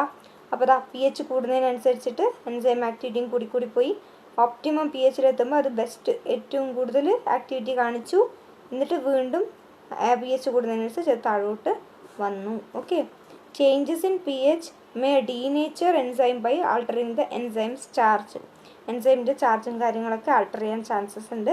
അതുകൊണ്ടാണ് എൻസൈം ആക്ടിവിറ്റി പെട്ടെന്ന് താഴ്ന്ന് പോകുന്നുള്ളത്. അപ്പോൾ ഏറ്റവും ബെസ്റ്റ് pH ഏതാണ്? നമ്മുടെ എൻസൈം ആക്ടിവിറ്റിക്ക് ന്യൂട്രൽ പി എച്ച് ആണ് കേട്ടോ, അസിഡിക്കോ ബേസിക്കോ അല്ല, ന്യൂട്രൽ പി എച്ചിലാണ് നമ്മുടെ എൻസൈം ഏറ്റവും കൂടുതൽ ആക്ട് ചെയ്യുന്നുള്ളത്. ഇനി ഒരു ഫാക്ടർ കൂടിയുണ്ട്, അതാണ് സാൾട്ട് കോൺസെൻട്രേഷൻ. സാൾട്ട് കോൺസെൻട്രേഷൻ ഇവിടെ നിങ്ങൾക്ക് എന്താ കാണുന്നുള്ളത്, ആദ്യം നമ്മുടെ എൻസൈം ആക്ടിവിറ്റി ഇത്രയും കൂടുതലായിരുന്നു, പിന്നെ സാൾട്ട് കോൺസെൻട്രേഷൻ കൂടുന്നതിനനുസരിച്ച് കുറഞ്ഞ് വരികയാണ് ചെയ്യുന്നുള്ളത്. So each enzyme has an optimal salt concentration. നമ്മൾ പി എച്ചും ടെമ്പറേച്ചറും പറഞ്ഞ പോലെ തന്നെ നമ്മുടെ എൻസൈംസിന് എന്തുണ്ട്, സാൾട്ട് കോൺസെൻട്രേഷൻ ഒരു ഒപ്റ്റിമം ടെമ്പറേച്ചർ ഉണ്ട്, ഒപ്റ്റിമം കോൺസെൻട്രേഷൻ ഉണ്ട്. അപ്പോൾ ആ സാൾട്ട് കോൺസെൻട്രേഷനിൽ ഉണ്ടാകുന്ന ചേഞ്ചും നമ്മുടെ എൻസൈമിനെ ഡീനേച്ചർ ചെയ്യും. ക്ലിയർ ആയല്ലോ സോൾട്ട് കോൺസെൻട്രേഷൻ. അപ്പോൾ ഏതൊക്കെ ഫാക്ടേഴ്സാണ് നമ്മൾ പറഞ്ഞത്, എൻസൈം കോൺസെൻട്രേഷൻ പറഞ്ഞു, സബ്സ്ട്രേറ്റ് കോൺസെൻട്രേഷൻ പറഞ്ഞു. എൻസൈം കോൺസെൻട്രേഷൻ പറയുമ്പോൾ നമുക്കറിയാം അല്ലേ, ആവശ്യത്തിന് എൻസൈംസ് ഉണ്ടെങ്കിലേ നമ്മുടെ സബ്സ്ട്രേറ്റിനെ നമുക്ക് പ്രൊഡക്റ്റാക്കി മാറ്റാൻ സാധിക്കുള്ളൂ. അതുകൊണ്ട് തന്നെ എൻസൈമിൻ്റെ കോൺസെൻട്രേഷൻ കൂടുന്നതിനനുസരിച്ചിട്ട് റേറ്റും ആക്ടിവിറ്റി റിയാക്ഷൻ റേറ്റും ഇൻക്രീസ് ചെയ്യും. പിന്നെ പറഞ്ഞതാണ് കോൺസെൻട്രേഷൻ ഓഫ് സബ്സ്ട്രേറ്റിൻ്റെ കോൺസെൻട്രേഷൻ തീരെ കുറയാനും പാടില്ല, ഒരുപാട് കൂടാനും പാടില്ല അല്ലേ. ഒരുപാട് കൂടിയാൽ എന്ത് സംഭവിക്കുക, നമ്മുടെ എൻസൈംസ് സാച്ചുറേറ്റഡ് ആവും. ഒരുപാട് കുറഞ്ഞു പോയാൽ എന്താണ്, ഒരുപാട് എൻസൈംസും കുറച്ച് സബ്സ്ട്രേറ്റ്സും വരുമ്പോൾ അത് ലിമിറ്റിംഗ് ഫാക്ടറായിട്ട് മാറും, എല്ലാ എൻസൈംസിനും അത് മതിയാവില്ല. അപ്പോൾ എന്താണ്, ഒരു ഒപ്റ്റിമം ലെവലിൽ വേണം ഇതിൻ്റെ കോൺസെൻട്രേഷൻ ഉണ്ടാവാൻ. എന്തായാലും സബ്സ്ട്രേറ്റ് കോൺസെൻട്രേഷൻ കൂടുന്നതിനനുസരിച്ചിട്ട് എൻസൈമിൻ്റെ ആക്ടിവിറ്റിയും കൂടി വരും, ഒരു സ്റ്റേജിലെത്തുമ്പോൾ അവർ സാച്ചുറേറ്റഡ് ആയി മാറും. പിന്നെയാണ് ടെമ്പറേച്ചറും പി എച്ചും ഒരുപോലെ തന്നെയാണ്. ഒപ്റ്റിമം പി എച്ച് വരെ അവരുടെ ആക്ടിവിറ്റി കൂടി വരും. ഒപ്റ്റിമം പി എച്ചിൽ എത്തിക്കഴിഞ്ഞ് വീണ്ടും ടെമ്പറേച്ചർ കൂടിയാൽ അവരുടെ ആക്ടിവിറ്റി പെട്ടെന്ന് ഡൗൺ ആയി പോവും. പി എച്ചിൻ്റെ കേസിലും അത് തന്നെയാണ്, അതുപോലെ തന്നെ ടെമ്പറേച്ചറിൻ്റെ കേസിലും അത് തന്നെയാണ്.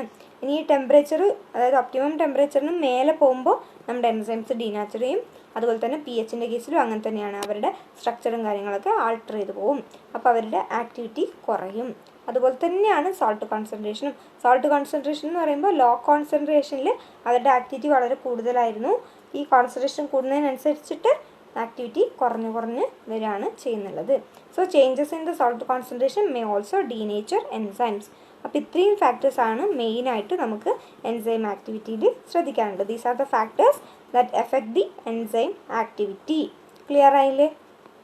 ഇനി നമുക്ക് ഈ ടോപ്പിക്കിൻ്റെ അണ്ടറിൽ പഠിക്കാനുള്ളതാണ് മൈക്കലിസ് മെൻറ്റൻ കൈനറ്റിക്സ് എന്ന് പറയുന്നത്. വിമാക്സ്, കെഎം വാല്യൂസ്, ഇതൊക്കെ നമുക്ക് ഇതിനകത്ത് നോക്കാനുണ്ട്. അപ്പോൾ നമുക്ക് അതിനോട്ട് പോവാം.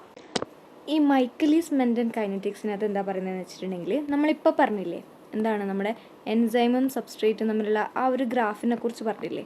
ഇതാ ഇവിടെ എന്താണ് ഈ ഗ്രാഫിനകത്ത് എന്താ കാണുന്നത്, സബ്സ്ട്രേറ്റ് കോൺസെൻട്രേഷൻ കൂടുന്നതിനനുസരിച്ചിട്ട് ആദ്യമൊക്കെ നമ്മുടെ ഗ്രാഫ് ഇങ്ങനെ ഡയറക്റ്റ്ലി പ്രൊപ്പോർഷണൽ ആയിരുന്നു, പിന്നീട് ഇത് സാച്ചുറേറ്റഡ് ആവുന്നു, ഇങ്ങനെ പോകുന്നു അല്ലേ. അതിനെയാണ് നമ്മൾ സബ്സ്ട്രേറ്റ് കോൺസെൻട്രേഷനിൽ നമ്മുടെ എൻസൈം ആക്ടിവിറ്റി പറഞ്ഞത്. അപ്പോൾ ഇത് തന്നെയാണ് നമ്മുടെ മൈക്കലിസ് മെൻറ്റൻ ഇക്വേഷനകത്തും പറയുന്നുള്ളത്. ആദ്യം ആദ്യം എൻസൈം എന്ത് ചെയ്യും, ആ സബ്സ്ട്രേറ്റുമായിട്ട് ബൈൻഡ് ചെയ്യും അല്ലേ. അത് റിവേഴ്സിബിളി ആണ് ബൈൻഡ് ചെയ്യുന്നുള്ളത്. S+E gives enzyme substrate complex. ആദ്യം നമ്മുടെ എൻസൈം സബ്സ്ട്രേറ്റുമായിട്ട് ബൈൻഡ് ചെയ്തിട്ട് ഒരു എൻസൈം സബ്സ്ട്രേറ്റ് കോംപ്ലക്സ് ഉണ്ടാവും അല്ലേ. ആ കോംപ്ലക്സ് വേണമെങ്കിൽ തിരിച്ച് എൻസൈമും സബ്സ്ട്രേറ്റുമായിട്ട് മാറും, അല്ലെങ്കിൽ തിരിച്ച് പ്രൊഡക്റ്റും എൻസൈമുമായിട്ട് മാറും. അപ്പോൾ എൻസൈം സബ്സ്ട്രേറ്റ് കോംപ്ലക്സ് ഉണ്ടാകുന്നത് ഒരു റിവേഴ്സിബിൾ റിയാക്ഷനാണ്. അതിനുശേഷം എന്താണ്, എൻസൈം സബ്സ്ട്രേറ്റ് കോംപ്ലക്സ് എന്തായിട്ട് മാറുന്നു, ഇറിവേഴ്സിബിളി എന്തായിട്ട് മാറുന്നു, പ്രൊഡക്റ്റും എൻസൈമുമായിട്ട് മാറുന്നു. അതാണ് സാധാരണ ഒരു എൻസൈം റിയാക്ഷനകത്ത് നടക്കുന്നുള്ളത്. ഇവിടെ നമുക്ക് നോക്കാനുള്ള 2 ടേംസ് ഉണ്ട്. ഏതൊക്കെയാണെന്ന് വെച്ചിട്ടുണ്ടെങ്കിൽ Vmaxും Kmഉം. Vmax എന്ന് പറയുമ്പോൾ ആ നമ്മുടെ റിയാക്ഷൻ്റെ മാക്സിമം റേറ്റ്, എന്താ ഇവിടെ കണ്ടല്ലോ, ഇതാണ് നമ്മുടെ റിയാക്ഷൻ്റെ മാക്സിമം റേറ്റ്. ഇതുവരെ നടന്നതിൽ വെച്ചിട്ട് ഏറ്റവും മാക്സിമം നടക്കുന്നുള്ളത് ഈ പോയിന്റിലാണ്. അതിനാണ് നമ്മൾ Vmax എന്ന് പറയുക. മാത്രമല്ല ആ പോയിന്റിലാണ് എല്ലാ എൻസൈമിനും ഓരോ സബ്സ്ട്രേറ്റ് കിട്ടിയിട്ട് അവർ സാച്ചുറേറ്റഡ് ആവുന്നുള്ളത്. അപ്പോൾ Vmax എന്ന് വെച്ചാൽ എന്താണ്, Vmax is the maximum rate of the reaction when all the enzymes active sites are saturated with the substrate വെച്ചിട്ട് അവർ സാച്ചുറേറ്റഡ് ആവുന്ന ആ ഒരു സ്റ്റേജ്, ആ ഒരു വെലോസിറ്റി, അതിനെയാണ് Vmax എന്ന് പറയാം. Km എന്ന് വെച്ചാൽ half of the Vmax, 50% of the Vmaxനെയാണ് നമ്മൾ Km വാല്യൂ എന്ന് പറയാം. ഈ Km വാല്യൂവിനെയാണ് മൈക്കലിസ് കോൺസ്റ്റൻ്റ് എന്ന് അറിയപ്പെടുന്നുള്ളത്. ഇനി മൈക്കലിസ് മെൻറ്റൻ ഇക്വേഷൻ എങ്ങനെയാണെന്ന് വെച്ചിട്ടുണ്ടെങ്കിൽ V0 = Vmax/Km + S. V max into concentration of substrate ആണ് കേട്ടോ. ഇത് ഇങ്ങനെ എഴുതിയാൽ concentration of substrate. So Michaelis Menten equation പ്രകാരം V0 is equal to V max into concentration of S divided by Km plus concentration of S. ഇനി ഇവിടെ first order kinetics, zero order kinetics എന്നൊക്കെ പറഞ്ഞിട്ടില്ലേ, അത് പറഞ്ഞുതരാം. ഇതാണ് നമ്മുടെ ഗ്രാഫ്. മൈക്കലിസ് മെന്റൻ്റെ കാണിക്കാനുള്ള ആ ഒരു ഗ്രാഫ് ഇത് തന്നെയാണ്. ഇവിടെ ആദ്യം എന്താ സംഭവിക്കുന്നത്? ആദ്യം സംഭവിക്കുന്നത് ഞാൻ പറഞ്ഞുതരാം. അതായത് നമ്മുടെ എൻസൈമിൻ്റെ കോൺസെൻട്രേഷൻ, നമ്മൾ നേരത്തെ പറഞ്ഞ കാര്യം തന്നെയാണ്, എൻസൈമിൻ്റെ കോൺസെൻട്രേഷൻ വളരെ കുറവും എൻസൈംസ് കൂടുതലും ആകുമ്പോൾ എന്താ സംഭവിക്കുക? എൻസൈംസിൻ്റെ കോൺസെൻട്രേഷൻ കൂടുതലും സബ്സ്ട്രേറ്റിൻ്റെ കോൺസെൻട്രേഷൻ വളരെ കുറവാകുമ്പോൾ റേറ്റ് ഓഫ് റിയാക്ഷൻ ഇങ്ങനെ ഒരേ റേറ്റ് ഇങ്ങനെ ഇൻക്രീസ് ചെയ്യും, ഡയറക്റ്റ്ലി പ്രൊപ്പോർഷണൽ ആയിരിക്കും. കാരണം എല്ലാ എൻസൈംസിനും സബ്സ്ട്രേറ്റ് കിട്ടി, എന്നിട്ട് അവരത് ആക്ടിവിറ്റി ചെയ്യുന്ന, അവരെ ആക്റ്റീവായിട്ട് അവർ ആക്റ്റീവ് സൈറ്റിൽ ബൈൻഡ് ചെയ്തിട്ട് അവരത് പ്രൊഡക്റ്റായിട്ട് കൺവേർട്ട് ചെയ്തു. ഇനി എന്താണ് മോഡറേറ്റ് മീഡിയം ലെവലിലാണ് കോൺസെൻട്രേഷൻ ആണെങ്കിലോ ഈ ഡയറക്റ്റ്ലി പ്രൊപ്പോർഷണൽ മാറിയിട്ട് ജസ്റ്റ് ഒന്ന് കേർവ്ഡ് ആയിട്ട് മാറുകയാണ്. അവിടെ എല്ലാ എൻസൈംസിനും സബ്സ്ട്രേറ്റ് കറക്റ്റാണ്. അപ്പോൾ സ്മോൾ കോൺസെൻട്രേഷൻ ഓഫ് എൻസൈംസ് ആകുമ്പോൾ, സ്മോൾ കോൺസെൻട്രേഷൻ ഓഫ് സബ്സ്ട്രേറ്റും ലാർജ് കോൺസെൻട്രേഷൻ ഓഫ് എൻസൈമും ആകുമ്പോൾ എന്താ സംഭവിക്കുക? ആദ്യം ഒരു സബ്സ്ട്രേറ്റിനെ പ്രൊഡക്റ്റാക്കി മാറ്റുന്നു, വീണ്ടും അടുത്ത പ്രൊഡക്റ്റാക്കി മാറ്റുന്നു, അങ്ങനെയാണ്. ഇവിടെ എൻസൈംസിനൊക്കെ ഓരോ സബ്സ്ട്രേറ്റിനെ കിട്ടുന്നു, അതിനെ പ്രൊഡക്റ്റാക്കി മാറ്റുന്നപ്പോൾ ഒരു മോഡറേറ്റ് ലെവലിലാണ്. പിന്നെ ലാർജ് കോൺസെൻട്രേഷൻ ഓഫ് സബ്സ്ട്രേറ്റും സ്മോൾ കോൺസെൻട്രേഷൻ ഓഫ് എൻസൈമും ആകുമ്പോൾ എന്തായി? എല്ലാ എൻസൈംസിനും ഓരോ സബ്സ്ട്രേറ്റിനെ കിട്ടി, അവർ സാച്ചുറേറ്റഡ് ആയി, അങ്ങനെയല്ലേ വരുന്നത്. ലാർജ് കോൺസെൻട്രേഷൻ ഓഫ് സബ്സ്ട്രേറ്റ് എന്ന് പറയുമ്പോൾ അവർ സാച്ചുറേറ്റഡ് ആവുന്നത്. അപ്പോൾ ഇതുവരെ ഒരു സ്റ്റേജാണ്, ഇതുവരെ എന്താണ് ലോ കോൺസെൻട്രേഷൻ ആണ്, ഇതുവരെ മോഡറേറ്റ് ആണ്, ഇതുവരെ ഹൈ കോൺസെൻട്രേഷൻ ആണ്. അപ്പോൾ ഇതാണ് ഫസ്റ്റ് ഓർഡറിൽ വരുന്നുള്ളത്. ഫസ്റ്റ് ഓർഡർ, ഇതിന് ഓരോ ഓർഡറും ഇല്ല. ഇത് ഫസ്റ്റ് ഓർഡർ കൈനറ്റിക്സ് എന്ന് പറയും, ഇത് സീറോ ഓർഡർ കൈനറ്റിക്സ് എന്ന് പറയും. ഇവിടെ ഓരോ ഓർഡറും ഇല്ല. അതാണ് ഈ പാരഗ്രാഫിനകത്ത് നമ്മൾ എക്സ്പ്ലെയിൻ ചെയ്തിട്ടുള്ളത്. ഓക്കെ, ഫസ്റ്റ് ഓർഡർ കൈനറ്റിക്സിനും സബ്സ്ട്രേറ്റ് കോൺസെൻട്രേഷൻ ഇൻക്രീസസ്, ആദ്യം സ്മോൾ കോൺസെൻട്രേഷൻ ഉണ്ടാകുമ്പോൾ ഫസ്റ്റ് ഓർഡർ കൈനറ്റിക്സും, പിന്നെ അത് നോ എഫക്റ്റ് ആണ്, പിന്നെ ലാസ്റ്റ് അതെന്താവും? സീറോ ഓർഡർ കൈനറ്റിക്സ് ആയിട്ട് മാറും. അതാണ് ഇതിനകത്ത് പറയുന്നുള്ളത്. ഇനി നമുക്ക് നോക്കാനുള്ളത് ലൈൻ വീവർ ബർക്ക് പ്ലോട്ടാണ്. എന്താണ്? ലൈൻ വീവർ ബർക്ക് പ്ലോട്ടാണ്. ആ പ്ലോട്ടിൻ്റെ ഒരു ഗ്രാഫാണത്. ആ ഗ്രാഫിൻ്റെ ഇമേജ് ഞാൻ അയച്ചുതരാം. ഇതിലേക്ക് എനിക്ക് ഉൾപ്പെടുത്താൻ പറ്റിയിട്ടില്ല. അതെന്താന്ന് പറഞ്ഞിട്ട് വെച്ചിട്ടുണ്ടെങ്കിൽ, this plot of the rate of reaction against substrate concentration has the shape of rectangular hyperbola. ഏതാണ്? ഇത് തന്നെയാണ് കേട്ടോ, ഇതിനാണ് ഹൈപ്പർബോള അത് പറഞ്ഞിട്ടുള്ളത്. ഇനി മോർ യൂസ്ഫുൾ റെപ്രസെൻറ്റേഷൻ ഉണ്ട്, അതാണ് നമ്മൾ പറഞ്ഞ ലൈൻ വീവർ ബർക്ക് പ്ലോട്ട് എന്ന് പറഞ്ഞിട്ടുള്ളത്. അതെങ്ങനെയാണ്? ഇൻവേഴ്സ് ഓഫ് ദ റിയാക്ഷൻ റേറ്റും inverse of the concentration, substrate concentration വെച്ചിട്ടുള്ള ഒരു ഗ്രാഫാണ്. അത് ഒരു സ്ട്രെയിറ്റ് ലൈനാണ് പ്രൊഡ്യൂസ് ചെയ്യുന്നുള്ളത്. ലൈൻ വീവർ ബർക്ക് പ്ലോട്ട്, അതിൻ്റെ ഇമേജ് ഞാൻ ടെലിഗ്രാമിൽ അയച്ചുതരാം കേട്ടോ. ഇത് റെക്ടാങ്കുലർ ഹൈപ്പർബോളയാണ്. നമ്മുടെ ലൈൻ വീവർ ബർക്ക് പ്ലോട്ടിൽ plots the inverse of the reaction rate and inverse of the substrate concentration. അതൊരു സ്ട്രെയിറ്റ് ലൈനാണ് ഉണ്ടാക്കുക. And also for example the Y intercept of the graph is equal to the V max. അവിടെ Y intercept ആണ് V മാക്സിന് equal ആവുന്നുള്ളത്. അതുപോലെ തന്നെ Lineweaver Burk plot is also useful when determining the type of enzyme inhibition. അപ്പോൾ ഇന്ന് ഇത്രയും മാത്രമേ ഉള്ളൂ എൻസൈം കൈനറ്റിക്സ്. എൻസൈം കൈനറ്റിക്സിനകത്ത് നമ്മൾ മെയിനായിട്ട് പറഞ്ഞിട്ടുള്ളത് എന്തായിരുന്നു? ഫാക്ടേഴ്സ്, ഏതൊക്കെ ഫാക്ടേഴ്സാണ്, പിന്നെ Km എന്താണ്, വി മാക്സ് എന്താണ്, ഈ മൈക്കലിസ് മെന്റൻ ഇക്വേഷൻ എന്താണ്. മൈക്കലിസ് മെന്റൻ ഇക്വേഷൻ കറക്റ്റ് നമ്മൾ മനസ്സിലാക്കാൻ വേണ്ടി നമ്മൾ യൂസ് ചെയ്യുന്ന ഗ്രാഫാണ്, അല്ലെങ്കിൽ ആ പ്ലോട്ടാണ് ലൈൻ വീവർ ബർക്ക് പ്ലോട്ട് എന്ന് പറയാം. അപ്പോൾ അതിൻ്റെ ഇമേജ് ഞാൻ അയച്ചുതരാം. ആ ഷേപ്പ് നിങ്ങളൊന്ന് നോക്കുക. ഇത് ഏതാണ്? റെക്ടാങ്കുലർ ഹൈപ്പർബോളയാണ്. മൈക്കലിസ് മെന്റൻ ഗ്രാഫ് വരച്ചിട്ടുണ്ടെങ്കിൽ കിട്ടുക എന്താണ്? റെക്ടാങ്കുലർ ഹൈപ്പർബോളയാണ്. ലൈൻ വീവർ ബർക്ക് പ്ലോട്ടിൽ എന്താ കിട്ടുക? ഒരു സ്ട്രെയിറ്റ് ലൈനാണ്. പിന്നെ നമ്മുടെ ലൈൻ വീവർ ബർക്ക് പ്ലോട്ടിൻ്റെ വൈ ഇൻ്റർസെപ്റ്റ് തരുന്നത് എന്തിൻ്റെ വാല്യൂ ആണ്? വി മാക്സിൻ്റെ വാല്യൂ ആണ്.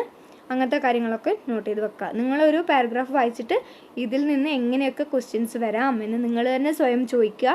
നിങ്ങൾക്ക് ആൻസർ ചെയ്യാൻ പറ്റുന്നുണ്ടോ നോക്കുക. നിങ്ങൾ തന്നെ സ്വയം ക്വസ്റ്റ്യൻസ് ഉണ്ടാക്കുമ്പോൾ ഒരുപാട് പോസിബിലിറ്റീസ് നിങ്ങൾ കാണും. അങ്ങനെ ചോദിക്കാം, ഇങ്ങനെ ചോദിക്കാം. അപ്പോൾ നിങ്ങളത് കുറച്ചുകൂടെ ഡീറ്റെയിൽഡ് ആക്കി മനസ്സിലാക്കും. അല്ലാതെ ജസ്റ്റ് വായിച്ചു പോകുന്നതിനെ കൊണ്ട് കാര്യമില്ല കേട്ടോ. അപ്പോൾ നിങ്ങൾ തന്നെ ഓരോ ക്വസ്റ്റ്യൻസ് ഉണ്ടാക്കി നോക്കുക. സ്റ്റേറ്റ്മെൻറ്റ് രൂപത്തിൽ നിങ്ങൾ ഉണ്ടാക്കി നോക്കുക. ഇതിങ്ങനെ തിരിച്ചു തരുന്നു, അപ്പോൾ നമുക്ക് മനസ്സിലാക്കാൻ സാധിക്കുമോ? അങ്ങനെയൊക്കെ നിങ്ങൾ സ്വയം ചോദിച്ച് നോക്കുക. ആദ്യമായിട്ട് നമ്മൾ നോക്കുന്നുള്ളത് മെഡിക്കൽ ആൻഡ് ക്ലിനിക്കൽ അപ്ലിക്കേഷൻസ് ആണ്. Medical and clinical applications. ഇതിനകത്ത് നമ്മുടെ എൻസൈംസിന് ഡൈജസ്റ്റീവ് ഡിസോർഡേഴ്സിന് യൂസ് ചെയ്യുന്നുണ്ട്. ഡ്രഗ്സ് ആയിട്ട് എൻസൈംസിനെ യൂസ് ചെയ്യുന്നുണ്ട്. നമുക്കറിയാം ഒരുപാട് ഡൈജസ്റ്റീവ് എൻസൈംസ് ഉണ്ട്. ഇപ്പോൾ ലിപ്പേസസ് ആയാലും പ്രോട്ടിയേസസ്, അമൈലേസസ്, ഇതുപോലെ ഒരുപാട് ഡൈജസ്റ്റീവ് എൻസൈംസ് ഉണ്ട്. അതുകൊണ്ട് തന്നെ ഈ എൻസൈംസിനെ യൂസ് ചെയ്തിട്ടാണ് ചില ഡൈജസ്റ്റീവ് ഡിസോർഡേഴ്സ് ട്രീറ്റ് ചെയ്യുന്നുള്ളത്. അങ്ങനെ എൻസൈംസിന് എന്ത് ചെയ്യുന്നു? ഡൈജസ്റ്റീവ് ഡിസോർഡേഴ്സിൻ്റെ ഒരു ഡ്രഗായിട്ട് യൂസ് ചെയ്യുന്നു. നെക്സ്റ്റ് ആണ് എൻസൈംസിന് ഒരു ഡീവേമിങ് മെഡിസിൻസ് ആയിട്ട് യൂസ് ചെയ്യുന്നുള്ളത്. നമ്മുടെ പ്ലാന്റിൽ കാണപ്പെടുന്ന പ്രോട്ടിയേസസ്, അതായത് papain from papaya as well as ficin from fig, ഈ രണ്ട് എൻസൈംസിൻ്റെ പേര് ഓർത്ത് വെക്കുക. പപ്പൈൻ അതുപോലെ തന്നെ ഫിസിൻ. പപ്പൈൻ എക്സ്ട്രാക്ട് ചെയ്യുന്നുള്ളത് പപ്പായയിൽ നിന്നാണ്, അതുപോലെ തന്നെ ഫിസിൻ എക്സ്ട്രാക്ട് ചെയ്യുന്നുള്ളത് ഫിഗിൽ നിന്നാണ്. ഇതുപോലുള്ള എൻസൈംസിനെ യൂസ് ചെയ്തിട്ടാണ് ഡീവേമിങ് മെഡിസിൻസ് ഉണ്ടാക്കുന്നുള്ളത്. So digestive disorders, deworming medicines. Next ആണ് ഇൻഹിബിറ്റിംഗ് ബ്ലീഡിങ്. ബ്ലീഡിങ് ഡിസോർഡേഴ്സ് ഉള്ളവർക്ക് എൻസൈംസിനെ യൂസ് ചെയ്തിട്ട് ഡ്രഗ്സ് ഉണ്ടാക്കുന്നുണ്ട്. ഈ എൻസൈംസിനെ നമ്മൾ എക്സ്ട്രാക്ട് ചെയ്യുന്നുള്ളത് ബീഫിൻ്റെ പ്ലാസ്മയിൽ നിന്നാണ്. Beef plasma is exploited to inhibit bleeding during operations as well as after tooth operations. അപ്പോൾ ഓപ്പറേഷൻസിൻ്റെ കേസിലെല്ലാം ബ്ലീഡിങ് ഉണ്ടാകുന്നത് ഇൻഹിബിറ്റ് ചെയ്യുന്നുള്ളത് ഇതുപോലുള്ള എൻസൈംസ് യൂസ് ചെയ്തിട്ടാണ്. The enzyme known as thrombin. Thrombin എന്ന് പറയുന്ന എൻസൈമിനെയാണ് നമ്മൾ ഇതിനു വേണ്ടി യൂസ് ചെയ്യുന്നുള്ളത്. ഈ ത്രോംബിൻ എക്സ്ട്രാക്ട് ചെയ്യുന്നുള്ളത് ബീഫ് പ്ലാസ്മയിൽ നിന്നാണ്. അപ്പോൾ ഡൈജസ്റ്റീവ് ഡിസോർഡേഴ്സ് ബ്ലീഡിങ് ഇൻഹിബിറ്റ് ചെയ്യാൻ വേണ്ടിയിട്ട്. നെക്സ്റ്റ് ആണ് സർഫസ് ഡിസിൻഫെക്റ്റൻ്റ് ആയിട്ട് നമ്മൾ എൻസൈംസിനെ യൂസ് ചെയ്യാറുണ്ട്. ഏതാണ്? Surface disinfectant. ഇവിടെ എൻസൈം ട്രിപ്സിനാണ് ക്ലീനിങ്ങിന് വേണ്ടിയിട്ട് മെയിനായിട്ട് യൂസ് ചെയ്യുന്ന ഒരു എൻസൈം എന്ന് പറയുന്നുള്ളത്. ഈ ക്ലീനിങ് മെയിനായിട്ട് യൂസ് ചെയ്യുന്നുള്ളത് ഏത് സമയത്താണെന്ന് വെച്ചിട്ടുണ്ടെങ്കിൽ എംഫിസെമ എന്ന് പറയുന്ന ആ ഒരു കണ്ടീഷൻ, ലങ്സിന് ഉണ്ടാകുന്ന ആ ഒരു enlargement of vesicles of lungs, അതിനെയാണ് എംഫിസെമ എന്ന് പറയുക. ആ സമയത്ത് ആ ഡിസീസിൻ്റെ ടൈമിലൊക്കെ നമ്മൾ യൂസ് ചെയ്യുന്ന എൻസൈമാണ് ട്രിപ്സിൻ എന്ന് പറയുന്നുള്ളത്. നെക്സ്റ്റ് ആണ് ഡയബറ്റിസ് ഡയഗ്നോസിസ് ചെയ്യാൻ വേണ്ടിയിട്ട് നമ്മൾ ഗ്ലൂക്കോസ് ഓക്സിഡേസ് പെറോക്സിഡേസ് എന്ന് പറയുന്ന ഗ്രൂപ്പ് ഓഫ് എൻസൈംസിനെ യൂസ് ചെയ്യുന്നുണ്ട്. Glucose oxidase in association with peroxidase. Colorimetric determination വഴി ബ്ലഡ് ഗ്ലൂക്കോസ് എസ്റ്റിമേറ്റ് ചെയ്യുന്ന എൻസൈംസ് ആണ് ഗ്ലൂക്കോസ് ഓക്സിഡേസ്, അതുപോലെ തന്നെ ഗ്ലൂക്കോസ് പെറോക്സിഡേസ്. ഈ എൻസൈംസിനെ വെച്ചിട്ട് നമ്മൾ ഡയബറ്റിസ് ഡയഗ്നോസ് ചെയ്യുന്നുണ്ട്. അപ്പോൾ ഇത്രയാണ് മെഡിക്കൽ അപ്ലിക്കേഷൻസിൽ വരുന്നുള്ളത്, തെറാപ്യൂട്ടിക് അപ്ലിക്കേഷൻസിൽ വരുന്നുള്ളത്. നെക്സ്റ്റ് ആണ് ഇൻഡസ്ട്രിയൽ അപ്ലിക്കേഷൻസ്. അതിനകത്ത് ഫസ്റ്റ് ഇൻഡസ്ട്രിയാണ് ടെക്സ്റ്റൈൽ ഇൻഡസ്ട്രി. ഇതാണ് ടെക്സ്റ്റൈൽ ഇൻഡസ്ട്രി. ടെക്സ്റ്റൈൽ ഇൻഡസ്ട്രിയിൽ മെയിനായിട്ട് യൂസ് ചെയ്യുന്ന ഒരു എൻസൈമാണ് അമൈലേസ്. ഈ അമൈലേസ് എക്സ്ട്രാക്ട് ചെയ്യുന്നുള്ളത് ബാക്ടീരിയയിൽ നിന്ന് എക്സ്ട്രാക്ട് ചെയ്യുന്നുണ്ട്, ഫംഗയിൽ നിന്ന്. അതുപോലെ തന്നെ pancreas as well as malt are exploited in textile industry for softening agents toward starched clothes. അപ്പോൾ സോഫ്റ്റനിങ് ഏജൻ്റ് ആയിട്ടാണ് ഈ എൻസൈംസിന് നമ്മൾ ടെക്സ്റ്റൈൽ ഇൻഡസ്ട്രിയിൽ യൂസ് ചെയ്യുന്നുള്ളത്. നെക്സ്റ്റ് എന്ന് പറയുമ്പോൾ ലെതർ ഇൻഡസ്ട്രിയാണ്. അപ്പോൾ ടെക്സ്റ്റൈൽ ഇൻഡസ്ട്രിയിൽ അമൈലേസ് എന്ന് പറയുന്ന എൻസൈമാണ്. നെക്സ്റ്റ് ലെതർ ഇൻഡസ്ട്രിയിൽ പ്രോട്ടിയോലിറ്റിക് എൻസൈംസ് ആണ്. പ്രോട്ടിയോലിറ്റിക് എൻസൈംസ് എവിടെ നിന്നാണ്? ബാക്ടീരിയയിൽ നിന്നും അതുപോലെ തന്നെ ഫംഗയിൽ നിന്നും എക്സ്ട്രാക്ട് ചെയ്യുന്ന പ്രോട്ടിയോലിറ്റിക് എൻസൈംസിനെ യൂസ് ചെയ്തിട്ടാണ് ലെതർ പ്രൊഡ്യൂസ് ചെയ്യുന്നുള്ളത്. They are utilized towards the production of leather. Next ആണ് എൻസൈംസ് ഇൻ ഡിറ്റർജൻസ് പ്രൊഡക്ഷൻ. ഡിറ്റർജൻറ്റിൻ്റെ പ്രൊഡക്ഷനും എൻസൈംസിന് നമ്മൾ യൂസ് ചെയ്യുന്നുണ്ട്. ഇവിടെയും യൂസ് ചെയ്യുന്നുള്ളത് ആൽക്കലൈസ് എന്ന് പറയുന്ന പ്രോട്ടിയോലിറ്റിക് എൻസൈമാണ്. ഡിറ്റർജൻറ്റ് ഇൻഡസ്ട്രിയിൽ യൂസ് ചെയ്യുന്നുള്ളത്. ഈ പ്രോട്ടിയോലിറ്റിക് എൻസൈം ആയതുകൊണ്ട് തന്നെ പ്രോട്ടീനേഷ്യസ് ആയിട്ടുള്ള സ്റ്റെയിൻസ് ഒക്കെ ക്ലോത്തിൽ നിന്ന് റിമൂവ് ചെയ്യാൻ ഈ എൻസൈംസ് ഹെൽപ്പ് ചെയ്യും. നെക്സ്റ്റ് ഓർഗാനിക് കോമ്പൗണ്ട്സിൻ്റെ പ്രൊഡക്ഷന് വേണ്ടി യൂസ് ചെയ്യുന്ന എൻസൈംസ് ആണ്. ഓർഗാനിക് കോമ്പൗണ്ട്സിൻ്റെ പ്രൊഡക്ഷൻ. ഓർഗാനിക് കോമ്പൗണ്ട്സ് എന്ന് പറയുമ്പോൾ lactic acid, acetone, butanol, citric acid, ഇതുപോലുള്ള ഓർഗാനിക് കോമ്പൗണ്ട്സിൻ്റെ പ്രൊഡക്ഷന് വേണ്ടിയിട്ടും എൻസൈംസിനെ യൂസ് ചെയ്യുന്നുണ്ട്. നെക്സ്റ്റ് ആണ് പേപ്പർ ഇൻഡസ്ട്രി. ഓരോ ഇൻഡസ്ട്രിയിലും ഏതൊക്കെ എൻസൈംസ് ആണെന്ന് ജസ്റ്റ് നോട്ട് ചെയ്ത് വെക്കുക കേട്ടോ. നെക്സ്റ്റ് പേപ്പർ ഇൻഡസ്ട്രി നമുക്കറിയാം വുഡിൽ നിന്നാണ് പേപ്പറിനെ നമ്മൾ ജനറേറ്റ് ചെയ്തെന്നുള്ളത്. അപ്പോൾ അവിടെയും എന്തിനെ യൂസ് ചെയ്യുന്നുണ്ട്? നമ്മൾ എൻസൈംസിനെ യൂസ് ചെയ്യുന്നുണ്ട്. നെക്സ്റ്റ് ആണ് application of enzymes in food and feed industry. Food ഇൻഡസ്ട്രിയിലാണ് ഒന്ന് മീറ്റ് ആൻഡ് ബിയർ പ്രോസസ്സിങ്ങിൻ്റെ സമയത്ത് നമ്മൾ യൂസ് ചെയ്യുന്ന എൻസൈമാണ് പെപ്പൈൻ, അതുപോലെ തന്നെ ബ്രോമലൈൻ, ഈ 2 എൻസൈംസ് ആണ് നമ്മൾ മീറ്റ് ആൻഡ് ബിയർ പ്രോസസ്സിങ്ങിന് വേണ്ടി യൂസ് ചെയ്യുന്ന എൻസൈംസ്. ഇവരെന്താ ചെയ്യുന്നത് വെച്ചിട്ടുണ്ടെങ്കിൽ പെപ്റ്റൈഡ് ലിങ്കേജ് ഹൈഡ്രോലൈസ് ചെയ്ത് വെക്കും. പെപ്റ്റൈഡ് ലിങ്കേജ് ഹൈഡ്രോലൈസ് ചെയ്യും ഏതിനകത്ത്, മീറ്റിൻ്റെയും ബിയറിൻ്റെയും പ്രോസസ്സിങ്ങിൻ്റെ സമയത്ത്. നെക്സ്റ്റ് ആണ് ചീസ് പ്രൊഡക്ഷൻ. എൻസൈം റെനിൻ ആണ് ചീസ് പ്രൊഡക്ഷന് വേണ്ടി യൂസ് ചെയ്യുന്ന എൻസൈം. ചീസ് പ്രൊഡക്ഷന് വേണ്ടി യൂസ് ചെയ്യുന്ന എൻസൈം ഏതാണ്? റെനിൻ ആണ്. ഇതെവിടെ നിന്നാണ് എക്സ്ട്രാക്ട് ചെയ്യുന്നുള്ളത്? From the calf stomach. ഇതാണ് പശുക്കിടാവിൻ്റെ സ്റ്റൊമക്കിൽ നിന്നാണ് നമ്മൾ എക്സ്ട്രാക്ട് ചെയ്യുന്നുള്ളത്? എൻസൈം റെനിൻ എക്സ്ട്രാക്ട് ചെയ്യുന്നുള്ളത്. നെക്സ്റ്റ് ആണ് use of enzyme in beverage ഇൻഡസ്ട്രിയിൽ ഈസ്റ്റിൽ നിന്ന് എക്സ്ട്രാക്ട് ചെയ്യുന്ന എൻസൈംസിനെയാണ് യൂസ് ചെയ്യുന്നുള്ളത്. ഈസ്റ്റിൽ നിന്ന് എക്സ്ട്രാക്ട് ചെയ്ത എൻസൈംസിനെയാണ് ബിവറേജ് ഇൻഡസ്ട്രിയിൽ യൂസ് ചെയ്യുന്നുള്ളത്. Next enzyme in juice and wine processing. ഇവിടെ യൂസ് ചെയ്യുന്നുള്ളത് ഒന്ന് പെക്ടിനേസസ് എന്ന് പറയുന്ന ഗ്രൂപ്പ് ഓഫ് എൻസൈംസിനെ നമ്മൾ ഇതിനകത്ത് യൂസ് ചെയ്യുന്നുണ്ട്. പിന്നെയാണ് production of chocolate and candies. ഇവിടെ യൂസ് ചെയ്യുന്ന എൻസൈം ഇൻവെർട്ടേസ് ആണ്. ഇൻവെർട്ടേസ് എന്ന് പറയുന്ന എൻസൈമാണ് ചോക്ലേറ്റ് ആൻഡ് ക്യാൻഡീസ് എന്ന് പറയുന്ന ഇൻഡസ്ട്രിയിൽ യൂസ് ചെയ്യുന്നുള്ളത്. അതുപോലെ തന്നെ ഗ്ലൂക്കോസ് ഐസോമറേസ് എന്ന് പറയുന്ന എൻസൈം ഫ്രക്ടോസിൻ്റെ മാനുഫാക്ചറിങ്ങിന് വേണ്ടി യൂസ് ചെയ്യുന്നുണ്ട്. യൂസ് ചെയ്യുന്ന എൻസൈമാണ് ഗ്ലൂക്കോസ് ഐസോമറേസ്. അപ്പോൾ ഇത്രയാണ് എൻസൈംസിൻ്റെ ആപ്ലിക്കേഷൻസ് അല്ലെങ്കിൽ എൻസൈം ടെക്നോളജി എന്ന് പറയുന്ന ഭാഗത്ത് നോക്കാനുള്ളത്.